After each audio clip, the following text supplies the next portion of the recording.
আমরা যারা হোমিওপ্যাথিতে এসেছি, যখন আসতাম একটা ছাত্র ছাত্র ভাবছিল কোনো মেডিসিন না জানলেও কিন্তু নাক সালফার কিন্তু আমরা জানতামই। অনেক সময় নাক তো মুড়ির মতো খাইতাম না, আর না বুঝে সালফারও খাইতাম। নাক সালফার হোমিওপ্যাথির ওষুধ, এটা আমরা মনে করতাম। সে সালফার আমরা দেখা যায় যে প্রতিদিন আমাদের প্র্যাকটিস করতে হয়, সালফার ছাড়া চলেই না, এবং সালফার পেশেন্ট পাই। এরকম হচ্ছে একটা হোমিওপ্যাথির ব্রিমস্টোন মেডিসিন হচ্ছে সালফার। আমরা কিন্তু প্রেসক্রিপশনে সুন্দর করে সালফার না লিখে ব্রিমস্টোন কথা লিখতে পারি। ব্রিমস্টোন, এটা মনে রাখবেন। আপনি প্রেসক্রিপশন করবেন, লিখবেন ব্রিমস্টোন 0/2 0/1 201 এটা লিখতে পারেন, সমস্যা ব্রিমস্টোন। তাহলে আপনি সালফারের যে অরাজকতা, কথায় কথায় সালফার, এসবও আপনার এটাকে কন্ট্রোল করা হলো। পাশাপাশি আপনি প্রেসক্রিপশন সুন্দর করে করতে পারেন। ব্রিমস্টোন, আবার brimstone king of miasm sulphur antipsoric. Sulphur এই হলো অবস্থা। সালফার নিয়ে কি বলবো, যাই হোক, সালফার তো ডাক্তার হেনিম্যানের প্রভিং, তাই না?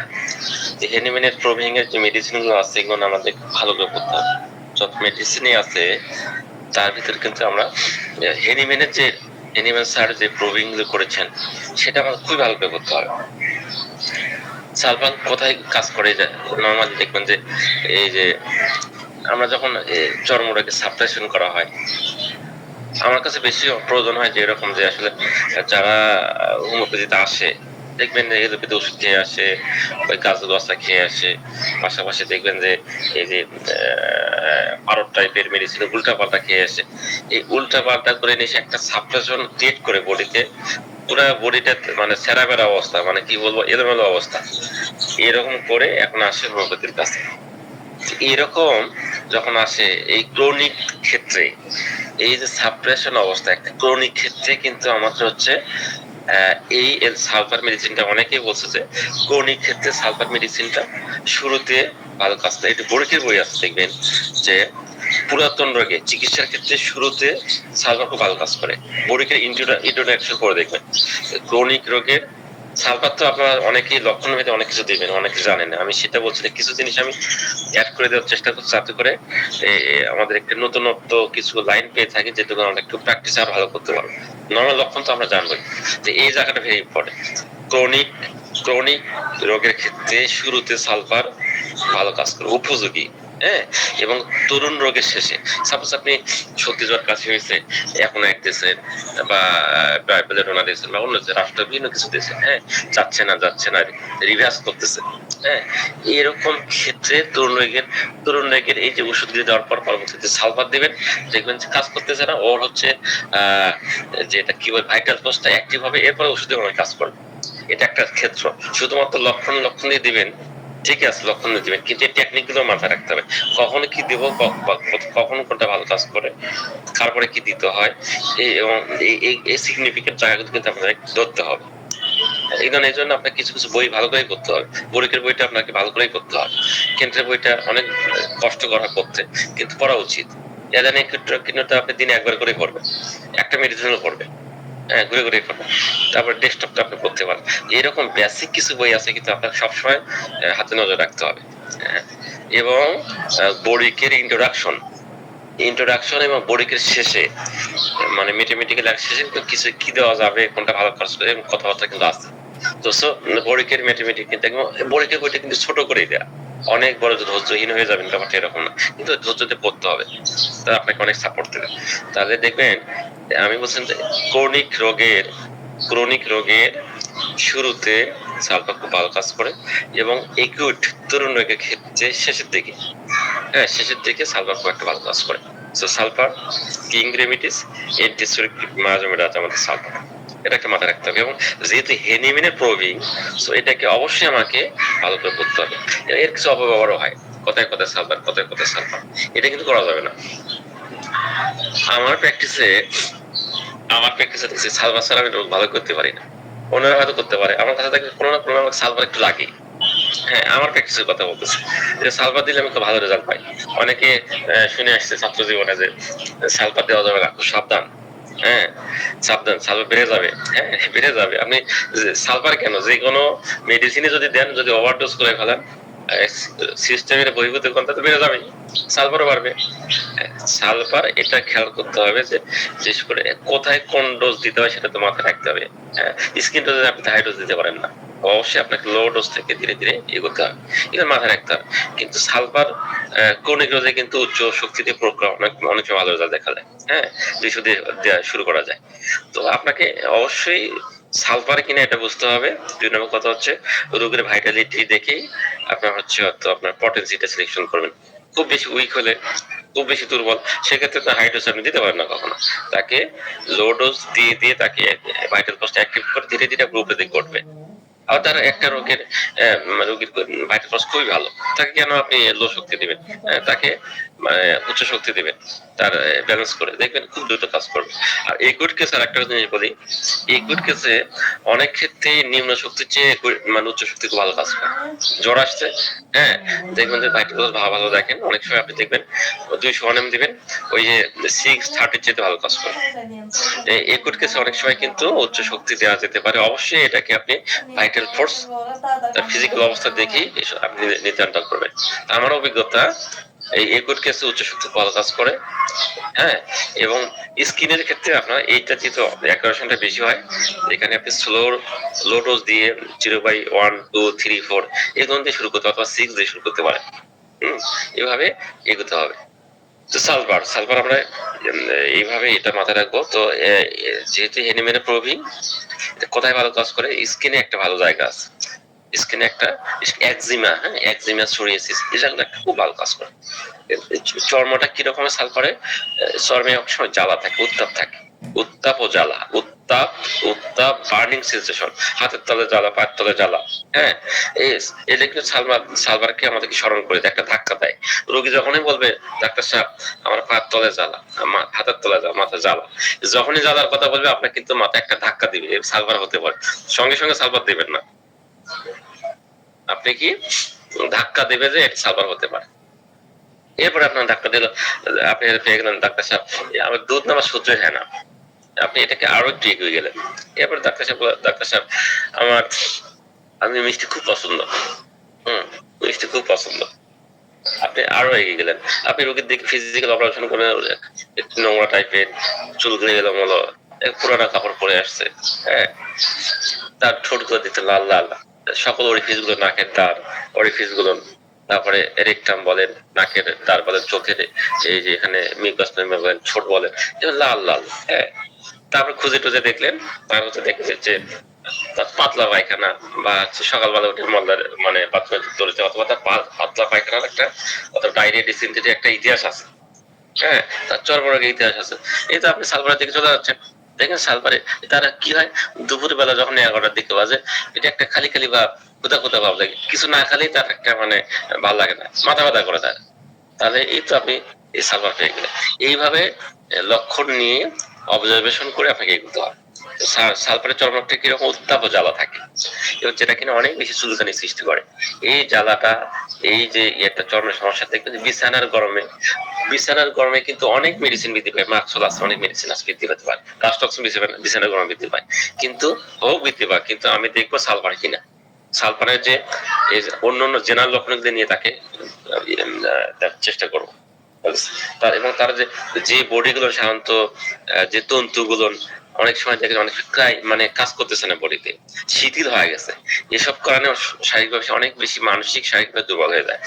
এইটাকে ভাইটাল ফোর্সটাকে অ্যাক্টিভ করার জন্য অনেক সময় সালফারের প্রয়োজন হয়। আসলে একটা পুরো বডিতে একটা উত্তাপের ঝলক, পানি সহ্যই করতে পারে না, গোসলে তার বৃদ্ধি, চুল দেখবেন চর্মের একটা শুষ্ক রুক্ষ রুক্ষ ভাব, চুল এলোমেলো, হ্যাঁ, শার্ট এলোমেলো, দেখতে একটা নোংরা নোংরা ভাব। হ্যাঁ, দেহের সকল অরিফিস গুলো লাল বর্ণ, দেখবেন বেলা 11টায় সময় পেয়ে একটা পাকস্থলী খালি খালি ভাব, শূন্যতা ভাব, কিছু খাইলে দেখবেন ভালো, নাহলে মাথা ব্যথা করে, একটা অস্থির নিদ্রা, তার ঘুমের ভিতরে একটা অস্থির নিদ্রা। এই লক্ষণগুলো কিন্তু সালফারকে একটা একটা রেড লাইন সিমটম হিসেবে একটা একটা ধাক্কা দেয়, এটা মাথা রাখতে হবে। তাহলে নোংরা আর ফিজিক্যাল মেকআপটা কিরকম হলো বলুন, এখন দেখবেন চিকন নোংরা টাইপের, অপরিচ্ছন্ন, এবং চর্মরোগে পড়ে দেখবেন তার বডিতে একটা চর্মরোগের একটা ইতিহাস পাবে, অপরিচ্ছন্ন দেখতে, স্নান করতে চায় না, নোংরা, এরকম গেট আপনি সালফার আপনার সামনে আসবে, চুলগুলো এলোমেলো, শার্টটা এলোমেলো, দেখবেন যে একটা পুরানো কাপড় পরে আসছে, দীর্ঘদিনের পুরানো একটা শার্ট সে পরে আসছে, সে সালফার পুরানো কাপড়কে মানে অনেক রেশমি কাপড় মনে করে, দামি মনে করে, তার কাপড় দেখবেন যে সে অনেকদিন একই কাপড় পরে থাকে সালফার প্রেশার। হম, তার একটা ফিজিক্যাল মেকআপ পাইতে পারে, সে স্নান করতে চায় না।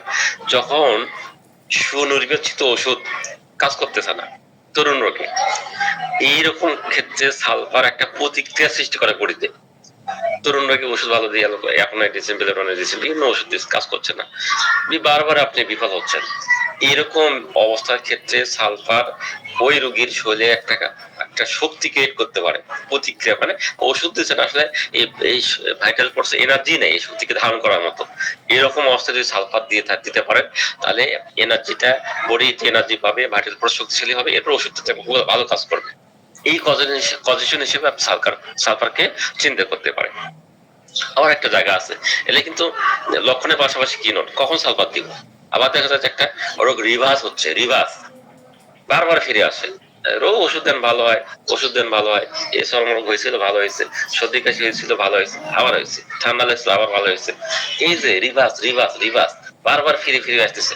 এই আবার আপনি একটা রোগ ওষুধে ভালো করছেন, 6 মাস 3 মাস পর রোগী আসে, ডাক্তার সাহেব আপনি তো ওষুধ দিয়েছিলেন ভালোই ছিলাম, দেখেন না আবার ফিরে ফিরে আসতেছে, সপ্তাহ অন্তর ফিরে আসে, 15 দিন অন্তর ফিরে আসে, এর পিরিয়ডিক টেকাল, পিরিয়ডিক্যাল টাইপে যদি রিভার্স করে সেক্ষেত্রে আপনি সালফার দিবেন, অথবা একটা ট্রিটমেন্ট করার পর অ্যাটলিস্ট সালফার দিয়ে শেষ করতে হয়, তাহলে হবে কি রোগটা রিভার্স আর ফিরে আসে না, একটা মায়োজমেটিক মেডিসিন দিতে হয় যাতে করে এটা রিপিট ফিরে না আসে। এরকম কজেশন হিসেবেও এরকম ক্ষেত্রেও যেমন সালফারকে চিন্তা করতে হবে লক্ষণের পাশাপাশি, যে রোগ বারবার বারবার রিভার্স করতেছে, বারবার রিভার্স করতেছে, একে অথবা ওষুধ দিচ্ছেন কাজ করছে না, ওষুধ দিয়ে কাজ করছেন না, তার ভাইটাল ফোর্সটা উইক, এটাকে অ্যাক্টিভ করে নিতে হবে। এক্ষেত্রে আপনার ভাইটাল ফোর্সটাকে অ্যাক্টিভ করার জন্য অথবা অথবা তার হচ্ছে বডির যে দুর্বলতা আছে এটাকে কাটিয়ে ওঠার জন্য সালফার আপনি দিতে পারেন। আবার ঘন ঘন দিবেন না, বারবার দিবেন না, বারবার দিলে কিন্তু মরবেন, বারবার ঘন ঘন সালফার প্রয়োগ করতে নাই। আচ্ছা, এরপরে দেখবেন সালফার কি হয়, নিঃশ্বাস প্রশ্বাস গুলো, নিঃশ্বাসে একটা দুর্গন্ধ থাকে, এবং যত প্রকার ডিসচার্জ আছে, ডিসচার্জ গুলো মানে স্রাব গুলো দুর্গন্ধ হয়, খুবই দুর্গন্ধ হয়। ঠোঁট গুলো বারবার বলতেছি, ঠোঁট গুলো হচ্ছে লাল বর্ণ থাকে, ঠোঁট গুলো যেটা আপনি দেখতে পারেন, তার মুখের দিকে তাকালে ঠোঁট লাল বর্ণ হতে পারেন, হ্যাঁ, নাকের যে ওরিফিস গুলো লাল বর্ণ হতে পারে, সালফার। নিঃশ্বাস পর্যন্ত দুর্গন্ধ, তার ডিসচার্জ সকল স্রাব দুর্গন্ধ, হ্যাঁ, এবং মুখমন্ডল দেখবেন সহজে সহজে একটা উদ্দীপ্ত হয়ে যায়, সহজে একটা উদ্দীপ্ত হয়ে যায়, হট ফ্লাশ আসে। এটা বারবার বলা হয় পুরাতন রোগের শুরুতে সালফার খুব উপযোগী এবং তরুণ রোগের শেষে সালফার খুব উপযোগী, এই বিষয়গুলো আমাদের মনে রাখতে হবে। এখন এই জেনারেলিটিস কি সালফারের, যে কথাগুলো বললাম সেটা আসবে, জেনারেলিটিসটা অবশ্যই আপনাকে ভালো করে করতে হবে। জেনারেলিটিস জেনারেলি কিরকম, জেনারেলি সালাউদ্দিন কেমন, এটা ভেরি ইম্পর্টেন্ট। যেটা বারবার আমি বলি জেনারেল সিমটা আগে পড়বেন, আমি কিন্তু উল্টা করে বই পড়ি। আমি যখন ডেস্কটপ গাইডলাইন আজকে মানে পড়তেছিলাম, আমি পিছন থেকে পড়া শুরু করছি। আমার কে জানি বলছিল অর্গানন তো অনেক কঠিন, অর্গানন বইটা, তো আপনি যে প্রথম দিকে যদি শুরু করেন তখন আপনার ধৈর্য করতে ভালো লাগবে না, আপনি নিচের দিক থেকে আস্তে আস্তে সামনের দিকে আসবেন। এই থিওরিটা আমার কাছে ভালো লাগছে, আপনারা দেখতে পারেন, আমার কাছে উল্টা পাল্টা লাগলেও হতে পারে পড়ার সিস্টেমটা। আমার কাছে নিচের দিক থেকে যদি ধীরে ধীরে উপর দিকে অর্গাননে আসে, আমার কাছে কেন জানি একটু আমার কাছে ভালো লাগে, কিছু কিছু নতুন নতুন তথ্য পাই। কারণ আমরা প্রথমেই ভাইটাল ফোর্সটা বুঝতে পারি না, যেভাবে এই মানে সূত্রগুলো ভাইটাল ফোর্স প্রথমের দিকে বলছে, প্রত্যেকে আমাদের অধৈর্য হয়ে যায়, পিছনের দিকে ডাক্তারদের কর্মকৌশল, টেকনিক, হ্রাসবিদ্যা, এই জিনিসগুলো আছে, এটা আমাদের হয়তো মানে চেম্বার খুব কাজে লাগে। ধীরে ধীরে ধীরে ধীরে আপনি পিছন থেকে সামনের দিকে আসেন, আমার কাছে মনে হয় যে বুঝতে পারবে। তবে অর্গাননটাকে পড়তে হবে, বারবার পড়তে হবে, প্রতিদিন একটা করে সূত্র পড়তে পারে। আচ্ছা, যাই হোক, জেনারেলি সালফার কিরকম, ভেরি ইম্পর্টেন্ট, জেনারেলি সালফার কিরকম, এটা আমাদেরকে যখন আপনি সালফার চিন্তা করতেছেন এরপরে আসতে হবে যে সালফারে আসলে জেনারেল লক্ষণ ওর ভিতরে আছে কিনা প্যাসেজের ভিতরে। সালাউদ্দিন ভাই কথা শোনা যায় আমার তো ভাই? জি স্যার, খুবই শোনা আছে, carry on sir. Okay fine. Sulphur, generally sulphur, তাহলে এটা হচ্ছে গরম কাতর, হ্যাঁ, সালফার কিন্তু শীতকালেও হতে পারে। তো প্যাশন আর চিল মানে warm and aggravation for heat, তার গরমে তো সমস্যা বাড়ে, গরমে বাড়ে, হিটে বাড়ে। এটা কিন্তু তথাপি সালফার কিন্তু অনেক সময় চিলি হতে পারে। সালফারের একটা বৃদ্ধি অনেক উইন্টারও বৃদ্ধি হতে পারে। আপনি ডেস্কটপ গাইডলাইন পড়ে দেখেন, সালফার গরম কাতর ওকে, নো ডাউট। হ্যাঁ, তবে এটা হিটে বাড়ে, গরমে বাড়ে, পাশাপাশি কিছু সময় সামটাইমস অনেক সময় চিলিও হতে পারে, শীতকালে হতে পারে। এবং সালফারের শীতের সময় উইন্টারও বাড়ে, তবে নর্মালি গরমে বেশি বাড়ে, এটা মাথায় রাখতে হবে। ঠান্ডা বাড়তে পারে, উইন্টারও বৃদ্ধি পেতে পারে সালফার। এটা একটা আমাদের জেনারেল সেফট। এরপর ধরেন লোকাল অ্যাগ্রাভেশনটা কি হয়, ওই যে ওই কি কথা, হিট অফ দ্য বেড, যে কথাগুলো বলেছি, বিছানার গরমে সমস্যা বাড়বে সালফারের ক্ষেত্রে। অন্যান্য মেডিসিনে বাড়তে পারে কিন্তু, কিন্তু যখন সালফার চিন্তা করো, সালফারের জেনারেল অন্যান্য সিমটম গুলো নিয়ে সালফারকে মানে সিলেকশন করবো, শুধু এক কথাতে দেবো না, সমষ্টি করতে হবে। লক্ষণ সমষ্টি আমাদের প্রেসক্রিপশন, প্রেসক্রিপশন ইকুয়াল লক্ষণ সমষ্টি। লক্ষণ সমষ্টি একটা হতে পারে, একাধিক হতে পারে, তবে এই জেনারেল সিমটমটা নিতে হবে।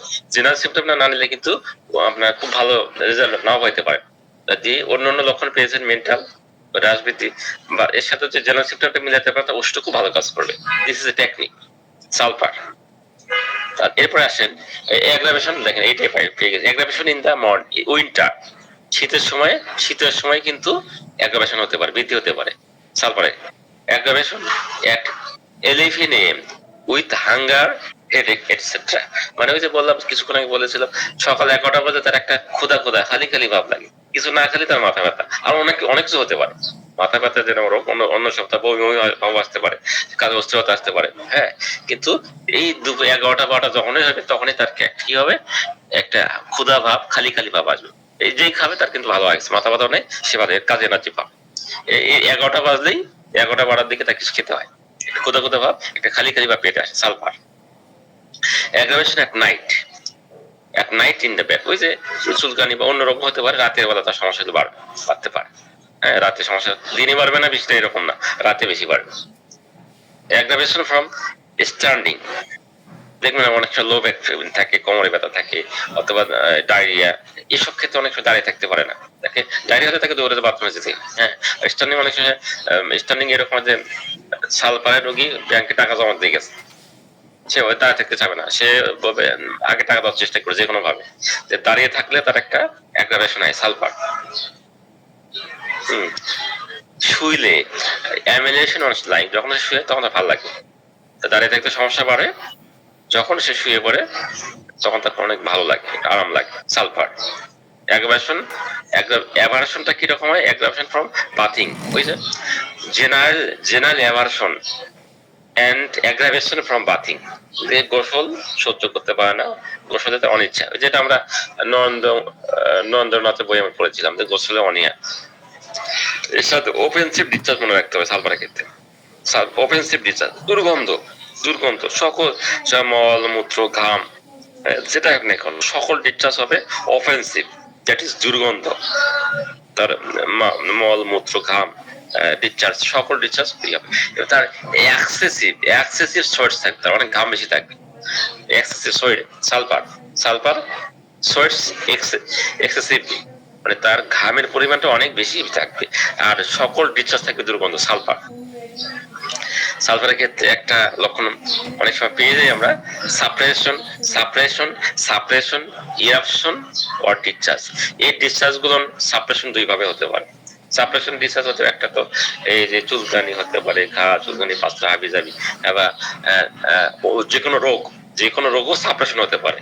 নিউমোনিয়া হতে, ব্রঙ্কাইটিস হতে, তাকে ইনজেকশন দেওয়া হয়েছে, তাকে অ্যান্টিবায়োটিক খাওয়ানো হয়েছে, এইভাবে সাপ্রেশন হতে পারে।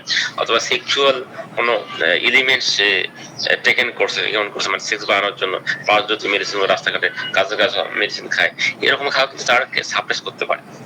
এর একটা সাপ্রেশনের ইতিহাস, পাশাপাশি এর সাপ্রেশন ইরাপশনের উদ্ভিদ হয়, বডিতে চুলকানি, চর্মরোগ, যেটা হয় ইরাপশন হতে পারে, অন্য কোনো রোগও হতে পারে।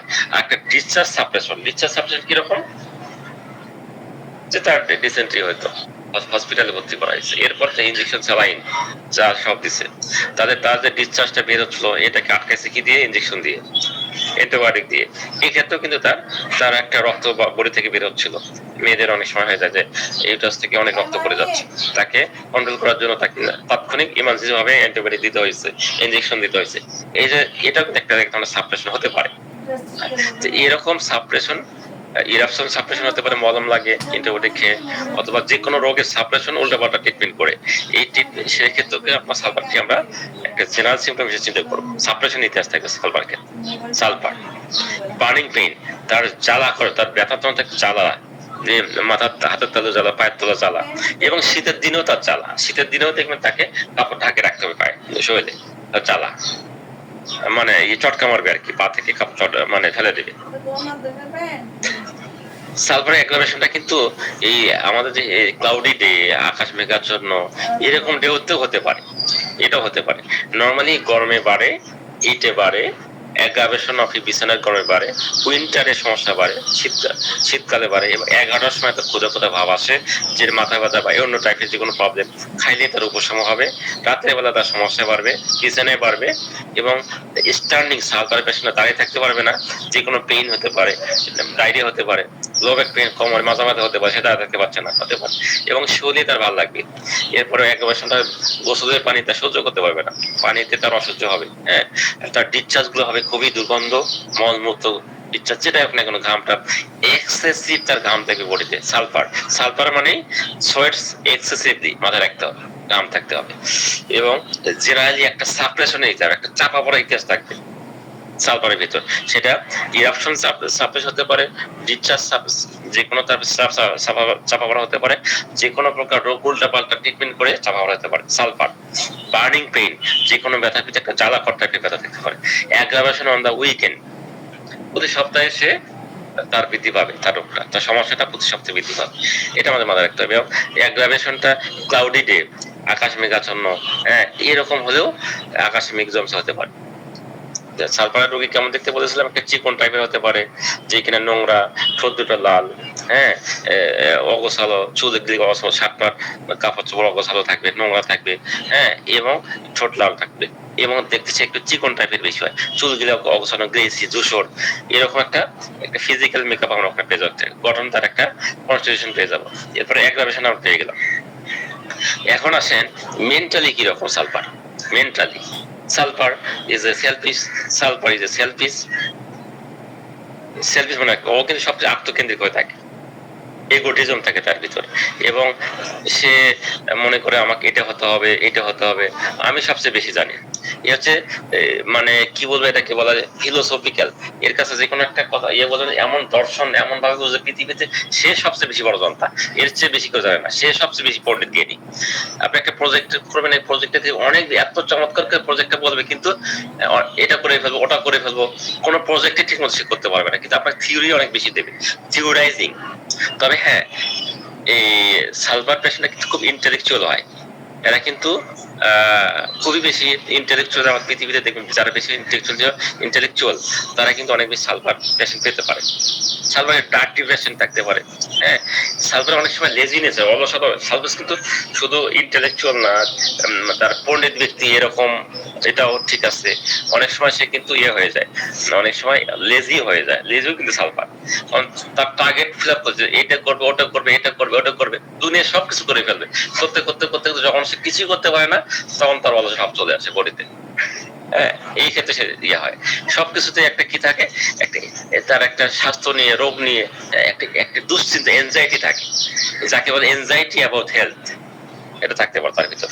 এবং দেখবেন যে এনজাইটি আবার তার ফ্যামিলি সম্পর্কে একটা মানে উদ্বিগ্ন থাকে, চিন্তা থাকে, তার বাচ্চা নিয়ে, ফ্যামিলি আর চিলড্রেনে থাকতে পারে, একটা এক্সিডেন্ট হবে, এরকম একটা এনজাইটি, এক্সিডেন্ট হতে পারে, ডিজিজ হতে পারে, এরকম একটা মানে তার এনজাইটি মাথায় কাজ করে সালফারের ক্ষেত্রে। সালফার খুব অ্যাম্বিশিয়াস, খুবই উচ্চ, আমি প্রধানমন্ত্রী হবো, মিনিস্ট্রি হবো, আমি এমপি হবো, তো এরকম কিন্তু একটা অ্যাম্বিশিয়াস, হাই অ্যাম্বিশিয়াস সালফার কিন্তু থাকতে পারে। ডিসগাস্ট ভাব থাকে, দেখবেন যে কোনো একটা গন্ধ টন্ধ সহ্য করতে পারে না, কোনো গন্ধ সহ্য, অথচ নিজের গন্ধ তার কাছে খুব পছন্দ। দেখবেন কারো গন্ধ, আপনার সামনে কেউ আসছে, তার গন্ধ সহ্য করতে পারতেছে না, নিজের গন্ধ থেকে নিজের যে ফ্লোর গুলো আছে তার চিপে চুপে যে গন্ধ করে সেখান থেকে হাত দিয়ে টাচ করে গন্ধটা নাকে শুকছে, মানে নাকে স্পর্শ মানে ইয়ে নিচ্ছে, গন্ধটা নিচ্ছে, নিজেরটা নিচ্ছে, এটা খুব ভালো লাগে, কিন্তু অপরটা সহ্য করতে পারে না। This is a peculiar symptom of sulphur. সে নিজের ঘাম গন্ধ নাক দিয়ে শোবে, খাবে, হ্যাঁ টাচ করবে, কিন্তু অপরের গন্ধ সহ্য করতে পারবে না, সালফার।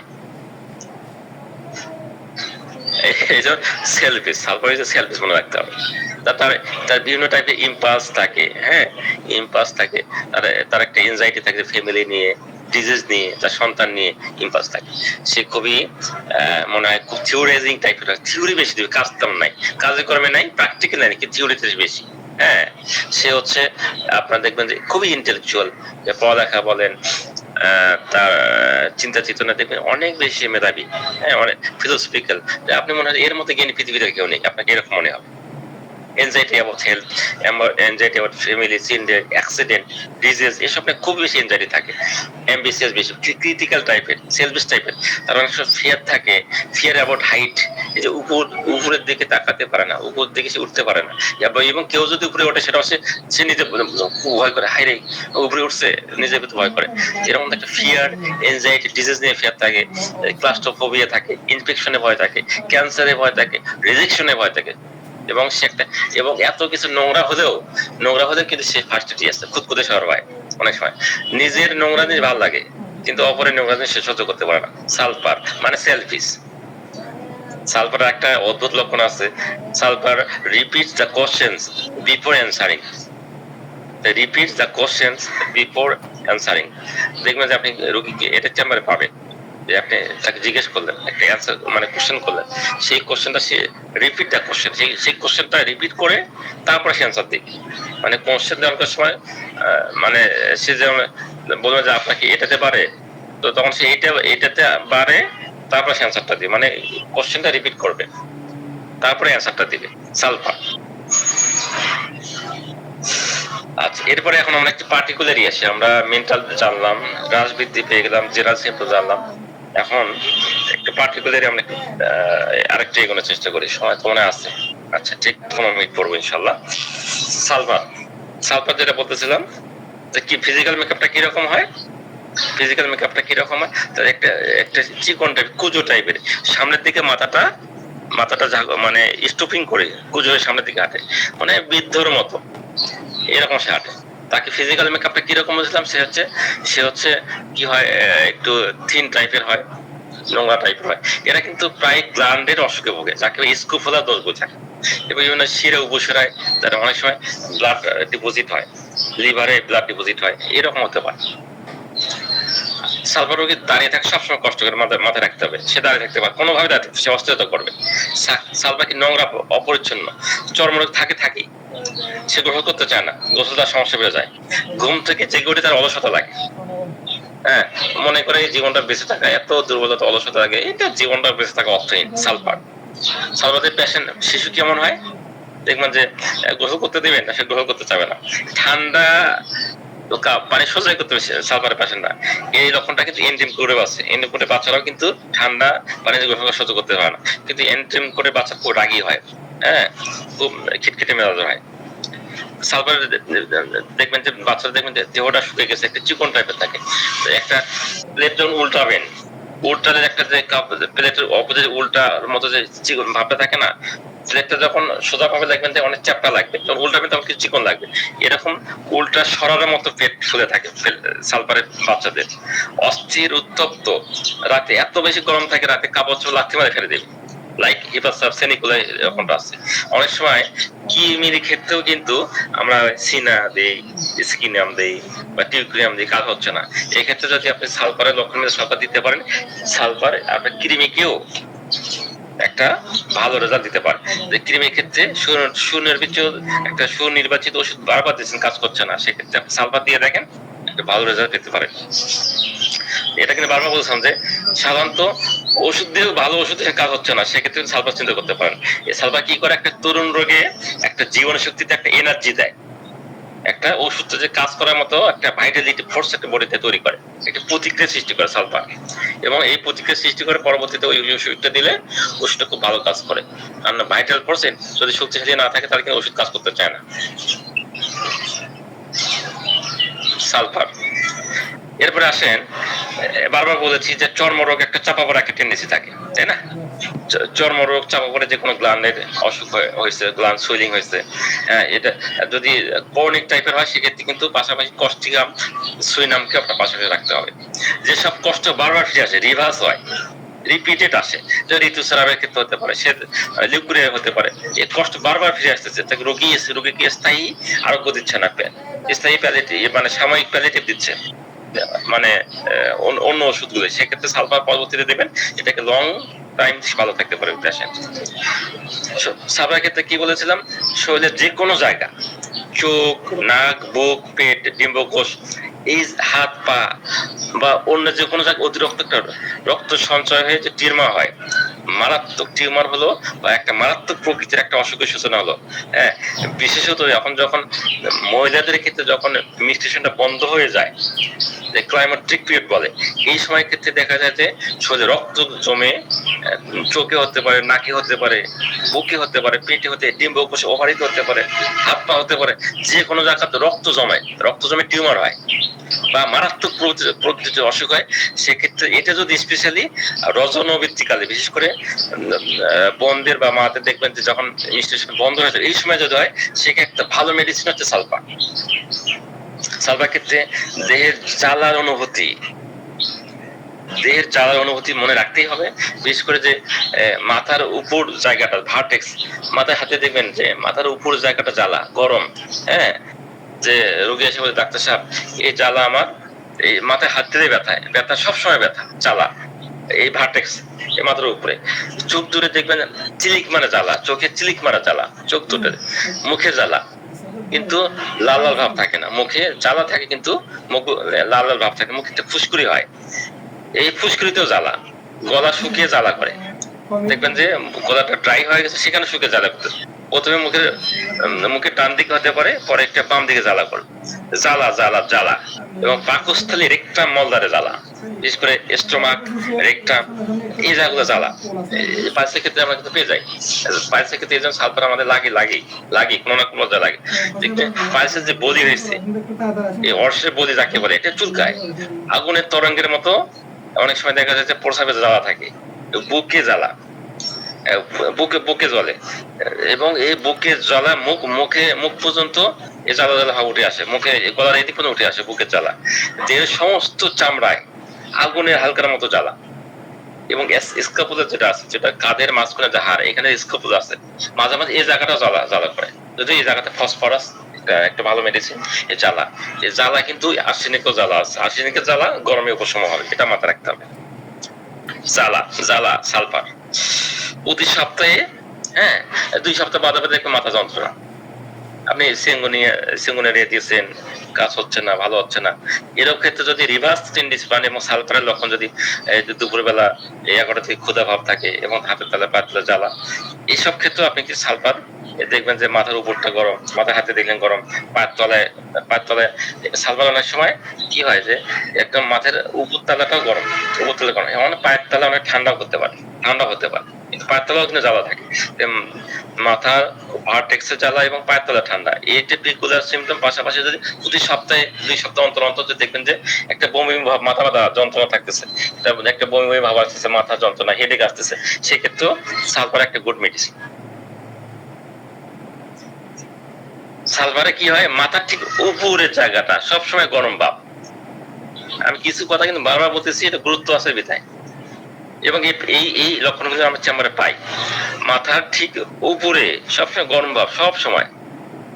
দিনের বেলায় কি হয়, পায়ের পাতায় একবার ঠান্ডা ভাব, আবার রাতে আবার জ্বালা হয়, দিনের বেলায় আবার পায়ের পাতায় ঠান্ডা ভাব, রাতে জ্বালা হচ্ছে, বিকুলের কথাবার্তা, পা দুটো ঠান্ডা, মানে পা দুটো ঠান্ডা স্থানে রেখে দিবে, এরকম রেখে দিতে চাই, গরমের ঠালাতে, জ্বালার ঠালাতে, পা দুটো ঠান্ডা করতে, মানে বিছানার বাইরে পা দিয়ে দেয়, একদম বিছানার বাইরে দিয়ে দেয়, এরকম অনেক সময় এটা খাল ধরে যায়, টান ধরে যায়, সেক্ষেত্রে আমরা সালফার চিন্তা করতে পারি।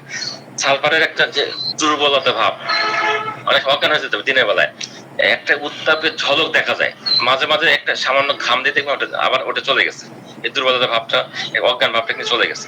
এই দিনের বেলা যে উত্তাপের ঝলক দেখা যায়, মাঝে মাঝে এই ঘাম দিয়ে এই উত্তাপের ঝলকটা চলে যায়, এর সাথে দেখো দুর্বলতা একটা অজ্ঞান ভাব কাজ করে। সালভার ক্ষেত্রে বারবার বলেছি চকচকে লাল ঠোঁট, ঠোঁট থেকে লাল ঠোঁট, এবং ঠোঁট থেকে অনেক সময় রক্ত পড়তে পারে, ঠোঁট ফেটেও রক্ত পড়তে পারে। সালফার এটা এই লক্ষণটা টিউবারকুলিনামে আছে, ঠোঁটটা লাল থাকে, ঠোঁট ফেটে রক্ত আসতে পারে, সালফার এবং টিউবারকুলিনাম। সালফার পাকস্থলীর ক্ষেত্রে বারবার বলেছে কি হয়, 11টার সময় একটা দুর্বলতা, একটা খালি ভাব, একটা ক্ষুধা ভাব চলে আসে, যেন কিছুই নেই, পেট ফাঁকা হয়ে গেছে। 10টা 11টা এরকম মধ্যে হয়, এবং খাইলেই তার একটা উপশম হচ্ছে, খিদে সহ্য করতে পারতেছে না। এর দিনের বেলায় কিন্তু এই লক্ষণটা কিন্তু প্রায় দেখা যায়। সালভার ক্ষেত্রে মনে রাখতেই হয় উদ্রাময়, রিসেন্টলি উদ্রাময় মাঝরাতের পরে দেখবেন পেটে ব্যথা থাকে না, সকালে ঘুম থেকে উঠে পায়খানা ছুটতে হয়, এই লক্ষণটা অ্যালোসবগেটিনাস নামে পাবেন। মনে মলটা ধরে রাখতে পারতেছেন, দৌড়ে চলে যেতে পারে। এবং সালফার ইরেকশন মানে সিলেকশনের ক্ষেত্রে যদি আপনি প্রিভিয়াস রোগে হিস্ট্রি নেই না, যে আপনার পার্সোনাল হিস্ট্রি বলে, পার্সোনাল হিস্ট্রিতে অন্যান্য লক্ষণের সাথে সাথে দেখা যায় যে এরকম ডিসেন্ট্রি, ডায়রিয়া এরকম হিস্ট্রি পেয়ে যান, সেক্ষেত্রে কিন্তু সালফার সিলেকশনটা করা সহজ হয়ে যায়। এই যে উদ্রাময়, এই সালফারের আবার কোষ্ঠকাঠিন্য আছে, কনস্টিপেশন কিরকম হয়, শক্ত গিট মতো শুকনো, মানে পুরে ঝামা হয়ে গেছে। এই পুরে ঝামা যাওয়া কিন্তু ব্রানিও আছে, ব্রানি কিন্তু আবার অন্য জগৎ, ঠিক আছে, ও পানি বেশি খাবে, ওর ব্রানের ক্ষেত্রেও কোষ্ঠকাঠিন্য একটা ভালো মেডিসিন। হ্যাঁ, আচ্ছা, এই সালফারের ক্ষেত্রেও কোষ্ঠকাঠিন্য কাজ করে, যেরকম মলটা শক্ত হয়, গিট শুকনো হয়, ড্রাই হয়ে যায়, ঝামার মতো হয়ে যায়, লম্বা মলত্যাগ, যখন মলত্যাগ করতেছে, যখন স্টুলটা বের হচ্ছে, ওই সময় একটা ব্যথা করে, ব্যথার জন্য ছোট বাচ্চারা দেখবে মলত্যাগ করতে ভয় পায়। সালফার ব্যথার জন্য প্রথম মলত্যাগ অনেক ব্যথা করে, তারপরে এটা বের হয়। এবং এই উদ্রাময় এবং কোষ্ঠবদ্ধতা করে, অল্টারনেট করে, পাল্টাপাল্টি। কখনো দেখবে উদ্রাময় ছিল, এই যে ডিসেন্ট্রি ভালো হয়, এরপরে কিছুদিন পরেই কোষ্ঠকাঠিন্য আসছে, কনস্টিপেশনটা ভালো হয়, আবার উদ্রাময় আসছে। সালফার এটা পাল্টাপাল্টি করে, অল্টারনেট করে চলে আসবে। সালফার যখন মলত্যাগ করবে বা প্রস্রাব ত্যাগ করবে, দেখবেন মলদ্বারে অথবা ইউরিনারি অর্গানে ব্যথা অনুভব হয়, অনেকটা পরিমাণ বর্ণহীন, একটা কোনো বর্ণ থাকে না, একটা মূত্র বের হয়, এবং মলদ্বারের চারপাশে হেজে যায় বা লাল হয়ে যায়, এরকম সালফার কিন্তু হতে পারে। দেহের সমস্ত দ্বার, সকল অরিফিস লাল, এটা কিন্তু মাথায় রাখতে হবে। যে কোনো স্রাব যেটা বেরোচ্ছে হাজার ক্ষত হয়েছে, ওই জায়গাটা জ্বালা করতেছে। সালফার মেনস্ট্রুয়েশনটা কেমন হয়, দিনের নির্দিষ্ট সময়ের আগে হয়ে যাচ্ছে, 15 তারিখের হওয়ার কথা 10 তারিখে হয়ে যাচ্ছে, প্রচুর পরিমাণে অনেকদিন ধরে এটা চলতে থাকে। সালফারের ক্ষেত্রে অতিরিক্ত যেটা ব্লাড আসে অনেক পরিমাণে বের হয়, এবং দেখবেন শেষবার যখন তার অ্যাবর্শন হয়েছিল, তারপর থেকে আর স্বাস্থ্য ভালো যাচ্ছে না, এবং অ্যাবর্শনের ইতিহাস। হ্যাঁ, এই লক্ষণে কিন্তু সালফারকে আমরা চিন্তা করতে পারি। এবং সালফার উপযোগী, দেখবেন অ্যালানে বই কথাটা আছে যে অতিরিক্ত রসটা মানে মাসে অনেক বেশি হয়, লাস্টে তার একটা গর্ভপাত অ্যাবর্শনের ইতিহাস থাকে। এই গর্ভপাত যে শেষ গর্ভপাত হয়েছিল, অ্যাবর্শন হয়েছিল, এরপর থেকে স্বাস্থ্য আর উঠতেছে না, স্বাস্থ্য আর ভালো হচ্ছে না। এই লক্ষণে কিন্তু সালফার খুবই উপযোগী। এই লক্ষণটা অনেক সময় দেখা যায় যে অমাবস্যা পূর্ণিমাতে প্রয়োগ করতে হয়, এটা ডাক্তার লিপি বলছে। এইরকম লক্ষণ যেটা দেখা যাচ্ছে যে গর্ভপাত হয়েছিল, তার অপারেশন হয়েছিল, তারপর থেকে সে আর ভালো হচ্ছে না। এই রোগীকে যদি আপনি অমাবস্যার সময় বা পূর্ণিমার সময় যদি একমাত্রা দিতে পারেন সালফার, ডাক্তার লিপি বলছে যে একটা গুড একটা টাইম হচ্ছে সালফার প্রয়োগ করা। সালফার ফোড়া কিরকম হয়, সালফার ফোড়া সারা দেহে দলে দলে হতে থাকে, একটা হয়ে গেছে এরকম না, দলে দলে হতে যায়, একটা সেরে যাওয়া মাত্র একটা হয়, একটা সেরে যাওয়া মাত্র একটা হচ্ছে। সালফার ফোড়াটা কিরকম হয়, অ্যাবসেসটা কিরকম হচ্ছে, দলে দলে হচ্ছে, একটা সেরে যাচ্ছে, এরপর একটা হচ্ছে, একটা ফোড়া ভালো হচ্ছে, একটা ফোড়া হচ্ছে। এটা কিন্তু এরকম লক্ষণ কিন্তু টিউবারকুলোর নামে থাকতে পারে, একটা একটা ইয়ে হয়, চেঞ্জ করে। এই লক্ষণটা সালফারে আছে, বারবার হয়, রিভার্স হয়। সালফারে একটা কথা মাথায় রাখবে না, রিভার্স ফিরে ফিরে আসে, সেক্ষেত্রে সালফার চিন্তা করতে হয়। অথবা মায়াজোমেটিক যে মেডিসিন আসে সেটা হয়তো প্রয়োজন হতে পারে এই ফিরে ফিরে আসলে। এই ফিরে ফিরে আসাটা টেকসই দেওয়ার জন্য, সাস্টেইন করার জন্য আমাদেরকে মায়াজোমেটিক মেডিসিন দিতে হয়। এর মধ্যে সালফার অন্যতম। চর্মরোগ ক্ষেত্রে বারবার অনেক চুলকানি থাকে না, মনের সুখে চুলকায়, তাই না? মনের সুখে চুলকায়, চুলকালে উপশম হয়, চুলকে অনেক বেশি আরাম লাগে, কিন্তু তারপর জ্বালা করতে থাকে। বিছানায় গরমে তার চুলকানি বৃদ্ধি পায়, যেটা আমার ক্রুয়াস আছে। হাত পায়ে যে ভাঁজ, যেখানে ভাঁজ থাকে ওই জায়গায় টাটানি ব্যথা, ওই জায়গায় চুলকানি। হ্যাঁ, চর্ম লক্ষণে দেখবেন যে সাবান বা সাবান টাইপের যদি ব্যবহার করছে, মলম প্রয়োগ করা হয়েছে, এরকম যে সাপ্রেস করা চুলকানি হয়ে থাকে, সেক্ষেত্রে চর্মরোগের ক্ষেত্রে একটা সালফার একটা গুড মেডিসিন।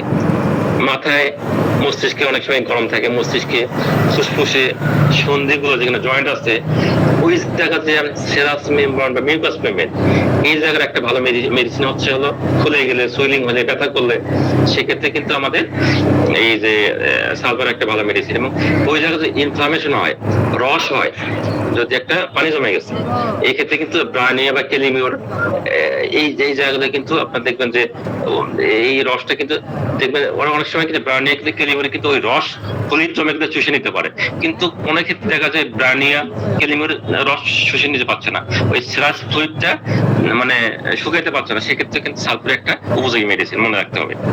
কোনো ব্যক্তি যদি বহুদিন আগে মদ খাওয়ার একটা অভ্যাস থাকে, মাতাল যাকে বলে, এই মাতালদের দীর্ঘদিন মদ খাওয়ার ইতিহাস ছিল, এরপর তার একটা ড্রপসি হয়েছে, ইডিমা হয়েছে, এইরকম ক্ষেত্রে কিন্তু সালফার একটা খুব ভালো মেডিসিন।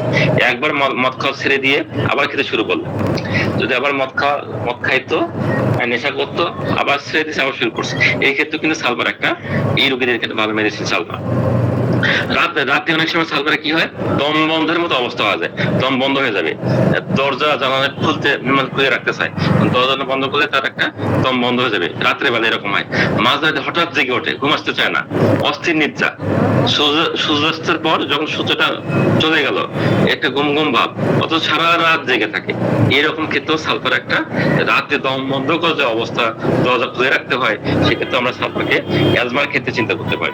সালফার অনেক মজার স্বপ্ন দেখে, মজার স্বপ্ন দেখে, হ্যাঁ, মজার স্বপ্ন দেখে, সকালে ঘুম ভেঙে তার গান গাইতে থাকে। সালফার কি রাতের বেলা অনেক মজার অনেক রোমাঞ্চকর স্বপ্ন দেখতে থাকে, ঘুম থেকে উঠে অনেক গান করতে থাকে, তুচ্ছ জিনিস, সামান্য ন্যাকড়াও তার কাছে যে সময় কাপড় বলে মনে করে।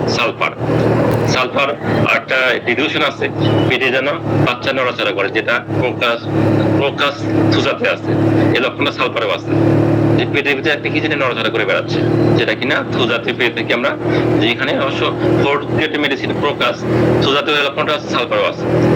এই জিনিসগুলো আমরা মনে রাখতে পারি। সালফারের পরে মেডিসিনে কি ভালো কাজ করে, সালফারের সাথে তো ক্যালকারিকা ভালো কাজ করে, অ্যালো সকেটিন কাজ করে, এরপরে দেখবেন যে সম্পর্ক আছে, দেখবেন লাইকো বা সালফার কাজ করে। সালফার একটা সিরিজ আছে, যেমন সালফার, ক্যালকেরিয়া, লাইকোডিয়া, এই সিরিজটা একটা ভালো কাজ করে। অনেক সময় সালফারের ক্যালকেরিয়া আসছে, ক্যালকেরিয়ার পর লাইকো আসছে, এই সিরিজটা একটা অনেক সময় কাজ করে। আর একটা সিরিজ এরকম, সালফারের পর সালসাপেলের লক্ষণ আছে, তারপর সিপিএল লক্ষণ আছে, এটা একটা সিরিজ। সালফারের দুটা সিরিজ মনে রাখতে হয়, একটা সালফার পরে ক্যালকেরিয়া আসতে পারে, অবশ্যই লক্ষণ দেখে আমরা দিব, ক্যালকেরিয়ার পরে আবার লাইকো আসতে পারে, এই সিরিজটা মনে রাখতে হবে। অথবা সালফারের পর সালসাপেল আসতে পারে, সালসাপেলের পর সিপি আসতে পারে, এই লক্ষণটা, এই ক্রমটা একটা, দুটো ক্রম আমাদেরকে মনে রাখতে হবে। তো সালফারের আগে ক্যালকেরিয়া না দেওয়াই ভালো। সালফার একুইডের মানে সালফার হচ্ছে এখন একটা ক্রনিক, এখন একটি কাজ হচ্ছে না, নিউমোনিয়া, ব্রোঙ্কাইটিস, যা কিছু, এরপর দেখবেন যে এই এখন একটা ক্রনিক, সে সালফার থেকে অনেক বেশি ভালো কাজ করবে। সালফারের তো 12 শক্তি থেকে শুরু করতে হয়, এটা পরিগতি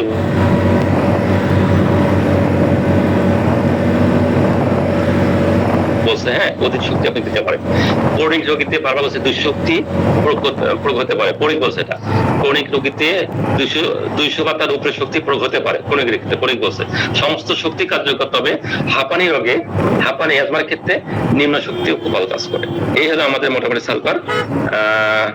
আমি এর হচ্ছে মূল থিমটা, ফিজিক্যাল মেকআপ, রাজবৃদ্ধি, জেনারেল সিমটম। ওয়ালাইকুম আসসালাম। রহমতুল্লাহ।